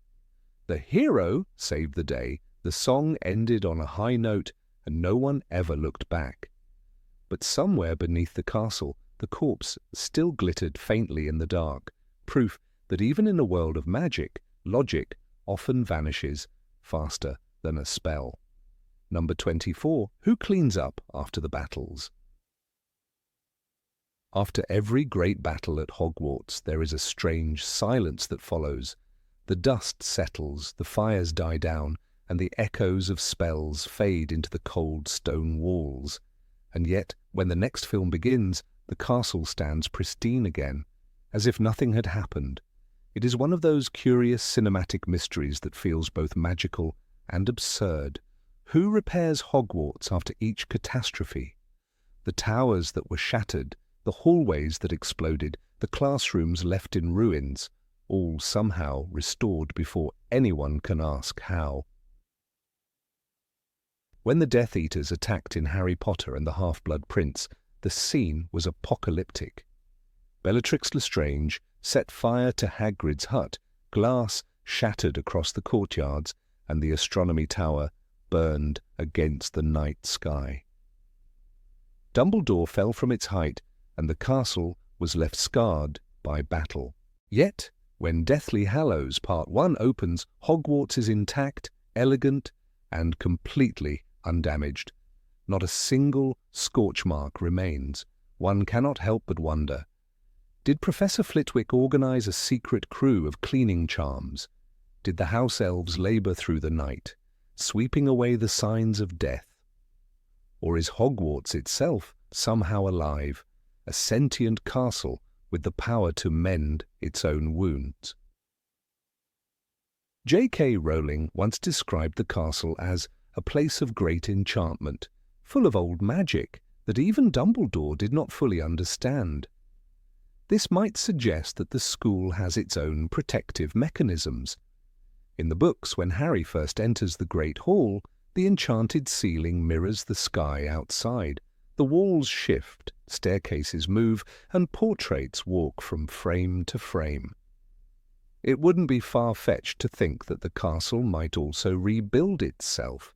But if that's true, why would it allow such destruction in the first place? The Battle of Hogwarts left it in ruins. Corridors blasted open, bridges collapsed, bodies lying among the rubble. And yet, by the epilogue, 19 years later, the school looks as if it never fell. The stones gleam, the towers rise unbroken. In the Deathly Hallows, Rowling writes that the Great Hall was filled with survivors, the dead laid out in rows and the castle walls blackened by battle. This detail paints a grim picture. The magical world was shaken, and Hogwarts bore the scars of war. But the films erase that pain almost instantly. In the final scene, when Harry, Ron and Hermione stand on the bridge watching the sunrise, everything looks almost too beautiful. The stonework is smooth, the battlements stand tall, and even the courtyard, which moments earlier had been a battlefield, seems untouched. The realism disappears, replaced by a cinematic neatness that feels oddly dishonest. It raises a philosophical question about magic itself. If every sign of suffering can be instantly repaired, what does struggle even mean? Perhaps the filmmakers wanted to restore Hogwarts quickly, to give viewers hope, to show that good triumphed and life moved on. But from a narrative perspective, this quick recovery undermines the emotional weight of the battle. The Great Hall should have been a symbol of sacrifice, a place forever changed. Instead, it becomes spotless once again, as though tragedy were merely an inconvenience that could be cleaned up with a flick of a wand. Still, the books hint at possible answers. We know that magic in the wizarding world can repair objects almost perfectly. Hermione once used the spell Reparo to fix Harry's glasses, and later she mended Ron's broken wand with the same incantation. If such small spells exist, perhaps there are far greater ones. Ancient enchantments capable of restoring a castle. In the Chamber of Secrets, Professor Flitwick mentions structural charms that help keep the moving staircases stable. It's possible that after each disaster, Flitwick and the staff perform a massive network of restorative spells. Maybe even the portraits and ghosts lend a hand. Imagine the fat friar overseeing the cleaning of his corridor, or nearly headless Nick coordinating spectral helpers to scrub away soot and repair cracks. But that explanation still feels too convenient. The destruction we see in the films is immense. Crumbling towers, shattered windows, entire bridges collapsing into the ravine. Could Reparo really handle that? When the Death Eaters destroy the Millennium Bridge in London, it's a national emergency. But when half of Hogwarts collapses, there isn't even a mention of magical builders or ministry engineers. The omission is striking. Wizards have elaborate laws about the use of magic on Muggles, but apparently no building department to handle post-war reconstruction. There is also the question of the House Elves. In the Goblet of Fire, Hermione discovers that Hogwarts employs over 100 house elves who work tirelessly to cook, clean, and maintain the castle. Rowling describes them as invisible hands that polish every corner of the school. If they can keep the Great Hall spotless after hundreds of students eat breakfast daily, perhaps they are also responsible for repairing battle damage. The elves' magic is ancient and powerful. Dobby once disarmed Lucius Malfoy with a mere gesture. Maybe that same magic allows them to mend stone, restore glass, and erase bloodstains. If so, the films never give them credit. The elves remain unseen, even though they might be the true heroes behind Hogwarts' miraculous recovery. Some fans have proposed that the castle's founders built enchantments into the very walls. Helga Hufflepuff, for instance, was known for her kindness and practicality. Perhaps she foresaw times of war and designed spells that would allow the castle to heal itself. That would explain the joke often shared among fans, that the magical janitorial staff must be full of Hufflepuffs. After all, Hufflepuff students value hard work and loyalty. It's easy to imagine a new generation of them after the final battle, quietly repairing the school while others celebrated victory. There is something poetic in that. The humble house restoring peace while the brave are remembered. The magical self-repair idea gains some support from the books. In The Prisoner of Azkaban, after Peeves breaks a vanishing cabinet, Filch grumbles that it will take forever to fix, yet later it seems fully functional. We never see anyone repair it. That same cabinet later becomes Draco Malfoy's secret weapon in The Half-Blood Prince. Could the castle itself have restored it? This subtle clue might suggest that Hogwarts possesses a kind of living will, capable of mending what's broken when it chooses to. Dumbledore hinted at this when he said, "Help will always be given at Hogwarts to those who ask for it." Perhaps the castle, in its mysterious consciousness, helps in ways no one sees. And yet the films never explore this wonder. The visual storytelling prefers spectacle over logic. Walls explode in brilliant flashes of light, staircases collapse with thunderous force. But the next morning, everything gleams as though rebuilt by invisible architects. In the real world, a single explosion in a stone tower would require weeks of repair. But in Hogwarts, even massive damage seems gone within hours. It is one of those cinematic conveniences that audiences accept without question, though it undermines the realism of the magical world. If we look at other magical structures in the series, none seem so resilient. The Burrow, the Weasley family home, was burned down in the Half-Blood Prince film adaptation, yet in the next installment it stands whole again, without explanation. The Ministry of Magic suffers multiple attacks, but by the time Harry sneaks inside disguised as a worker, everything appears perfectly functional. Wizards may have extraordinary power, but the absence of visible rebuilding is oddly inconsistent. It makes the magical world seem more like a movie set than a living universe with consequences. There is also a moral question hidden in this mystery. When destruction leaves no trace, do characters truly learn from it? The Battle of Hogwarts should have changed the school forever. The ruins could have stood as a memorial, a reminder of those who died there. Fred Weasley, Remus Lupin, Nymphadora Tonks, and so many others fell within those walls, but the film's spotless restoration erases even that. In a sense, the castle's perfection becomes a denial of pain. It tells viewers that loss can be cleaned away, that grief can be repainted like cracked stone. Perhaps the greatest magic of all should have been the courage to leave a few scars. The mystery of who cleans up after Hogwarts battles is, at its heart, a question about memory and consequence. The books at least leave space for the imagination, elves, professors, and spells that slowly heal. The films, however, erase too quickly. Every shattered wall is made whole before it can be mourned. Every sign of chaos disappears as if the war never happened. It is beautiful, yes, but also strangely hollow. Maybe, somewhere beneath the castle, a secret team of magical builders still works in silence. Hufflepuffs with wands and sponges, elves with glowing eyes, ghosts overseeing the restoration of their beloved school. Or maybe, as Dumbledore would have said, Hogwarts itself has more secrets than even I can tell. The logic may fail, but the fantasy endures. In the end, the question of who rebuilds Hogwarts might never be answered. And perhaps that's fitting. Magic, after all, thrives on mystery.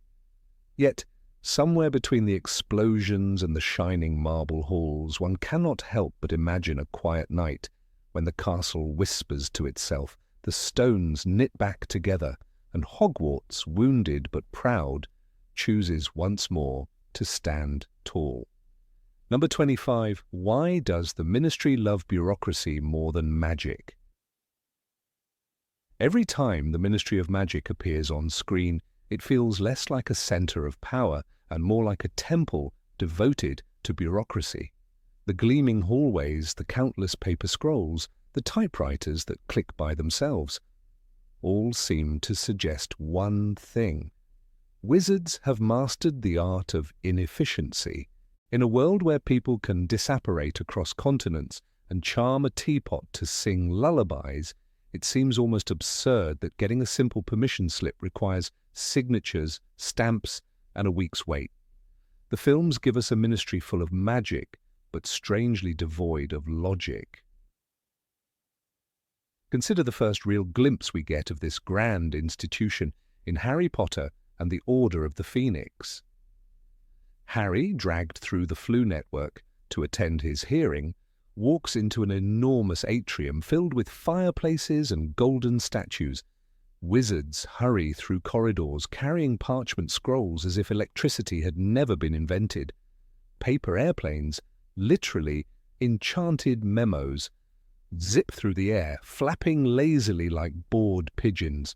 On the surface, it's charming, but the more you look, the more you realize it's ridiculous. Why are these people, capable of instantaneous communication by owl or Patronus, relying on enchanted paper to deliver messages 10 meters away? When J.K. Rowling wrote about the Ministry, she was clearly parodying government inefficiency, but in the film universe, the parody becomes painfully literal. The visual spectacle makes it worse. Hundreds of wizards moving in circles, waiting in lines, filing forms with quills that drip ink, but can't apparently speed up time. Magic was never meant to make life easier, Arthur Weasley once said. But watching the Ministry, one begins to suspect that it was never meant to make it harder either.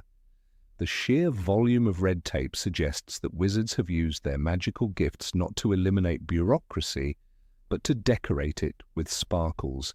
The absurdity becomes even clearer during Harry's disciplinary hearing. The Wizengamot, the governing council, sits in a massive chamber surrounded by floating torches and high stone walls. The grandeur is impressive, yet the procedure is primitive. Dumbledore's arrival is recorded on parchment by a magically animated quill, and the charges are read aloud in a voice that echoes like an ancient ritual. Why, one wonders, do they need physical attendance at all? Couldn't the world's most powerful wizards conduct a hearing via enchanted mirrors or communication spells? If they can hold a conversation across countries using the Flu network, why must Harry show up in person for a hearing about underage magic? The irony deepens when you recall how efficiently Voldemort's followers operate. The Death Eaters, despite being criminals, seem to have mastered what the Ministry never could: streamlined organization. They appear where they wish, communicate instantly through the dark mark, and never waste time with memos. In a dark twist, evil in the wizarding world seems to embrace modernity, while the lawful good clings to paper forms. When Lucius Malfoy whispers in the minister's ear, we see influence work faster than any official request. The Ministry's structure is so heavy with rules that corruption flows through it like water through cracks. The films emphasize this with almost comedic exaggeration. In the Deathly Hallows, Part 1, when Harry, Ron, and Hermione infiltrate the Ministry under Polyjuice Potion, they spend more time navigating the bureaucracy than fighting magic. The security at the entrance demands wand registration, even as Voldemort's shadow looms over London. Elevators chime, carrying workers who gossip about paperwork and schedules. Magical typewriters clatter, yet no one seems to accomplish anything meaningful. When the trio finally reaches Umbridge's office, it's like entering the lair of a bureaucratic monster. Pink, orderly, stacked with files, each folder sealed by charm and ribbon. It's not magic that traps people in that place. It's paperwork. And then there's the question of magical communication. Why hasn't anyone in this world invented a spell equivalent to an email? Wizards rely on owls that can be intercepted, delayed, or eaten. They have Patronus messages, yes, but apparently only members of the Order of the Phoenix can use them effectively. Ordinary ministry workers, meanwhile, still fold letters into airplanes. It's as though the entire magical civilization refuses to progress beyond a certain aesthetic, parchment, quills, robes, even when that aesthetic makes no sense. The wizarding world remains curiously backward in many ways, Hermione once observed, and she's right. The ministry proves that progress is not a magical skill but a mindset, and this one is stuck in the 17th century. The core of the problem might be cultural. The ministry doesn't use bureaucracy to manage magic. It uses bureaucracy to control people. Everything about its structure screams hierarchy. The towering atrium, the endless corridors, the identical green tiles that stretch like a maze. Magic, for them, isn't freedom, it's regulation. Every spell, every creature, every cauldron thickness must be registered and approved. It's almost as if they fear their own power. Instead of trusting magic to serve efficiency, they bury it under rules to make sure no one uses it too freely. When Arthur Weasley jokes about Muggle inventions, his colleagues laugh not because they're ignorant, but because they've institutionalized ignorance. Even the smallest scenes reveal the contradiction. Think of the office of the Department of Magical Accidents and Catastrophes, where wizards fix Muggle memory after magical incidents. One would expect a sleek, coordinated operation. Instead, it's chaos, misplaced reports, overlapping duties, and endless waiting. Wizards, who can conjure objects out of thin air, seem powerless before their own filing cabinets. If a single memory charm could restore order, why not use it on themselves? The system isn't broken by accident. It's broken by design. Another example lies in the misuse of magic itself. Enchanted objects in the ministry exist only to simulate non-magical processes. The self-writing quill could, in theory, record every conversation automatically.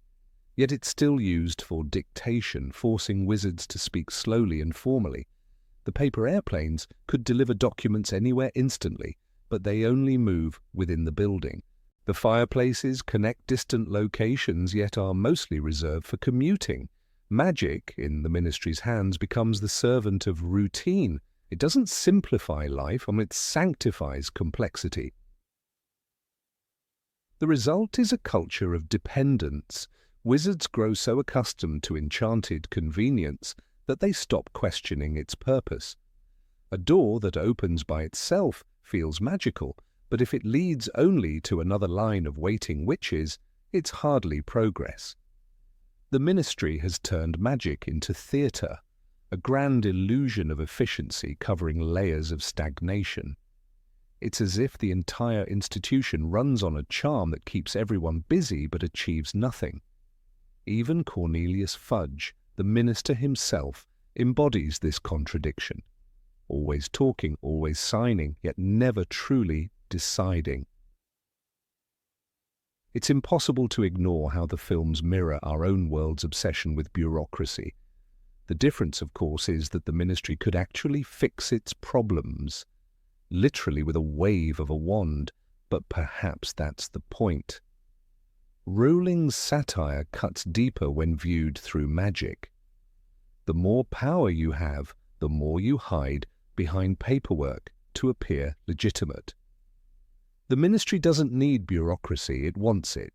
Forms and signatures give it the illusion of control, the pretense of order in a society built on unpredictability.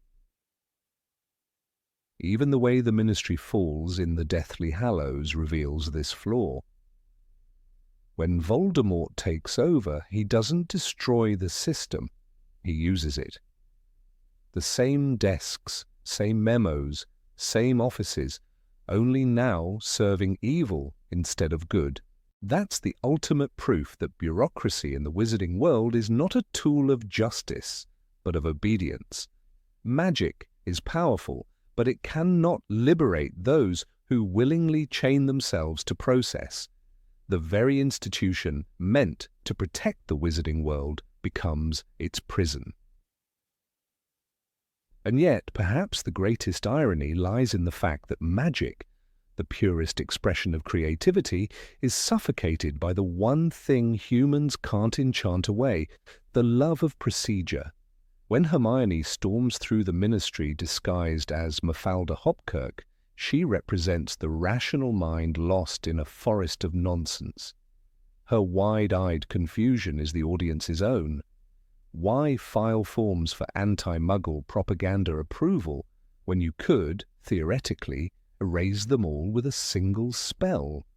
The answer is simple and tragic. The Ministry doesn't use magic to change reality. It uses it to decorate the absurdity of it. Maybe that's what Dumbledore meant when he warned the truth.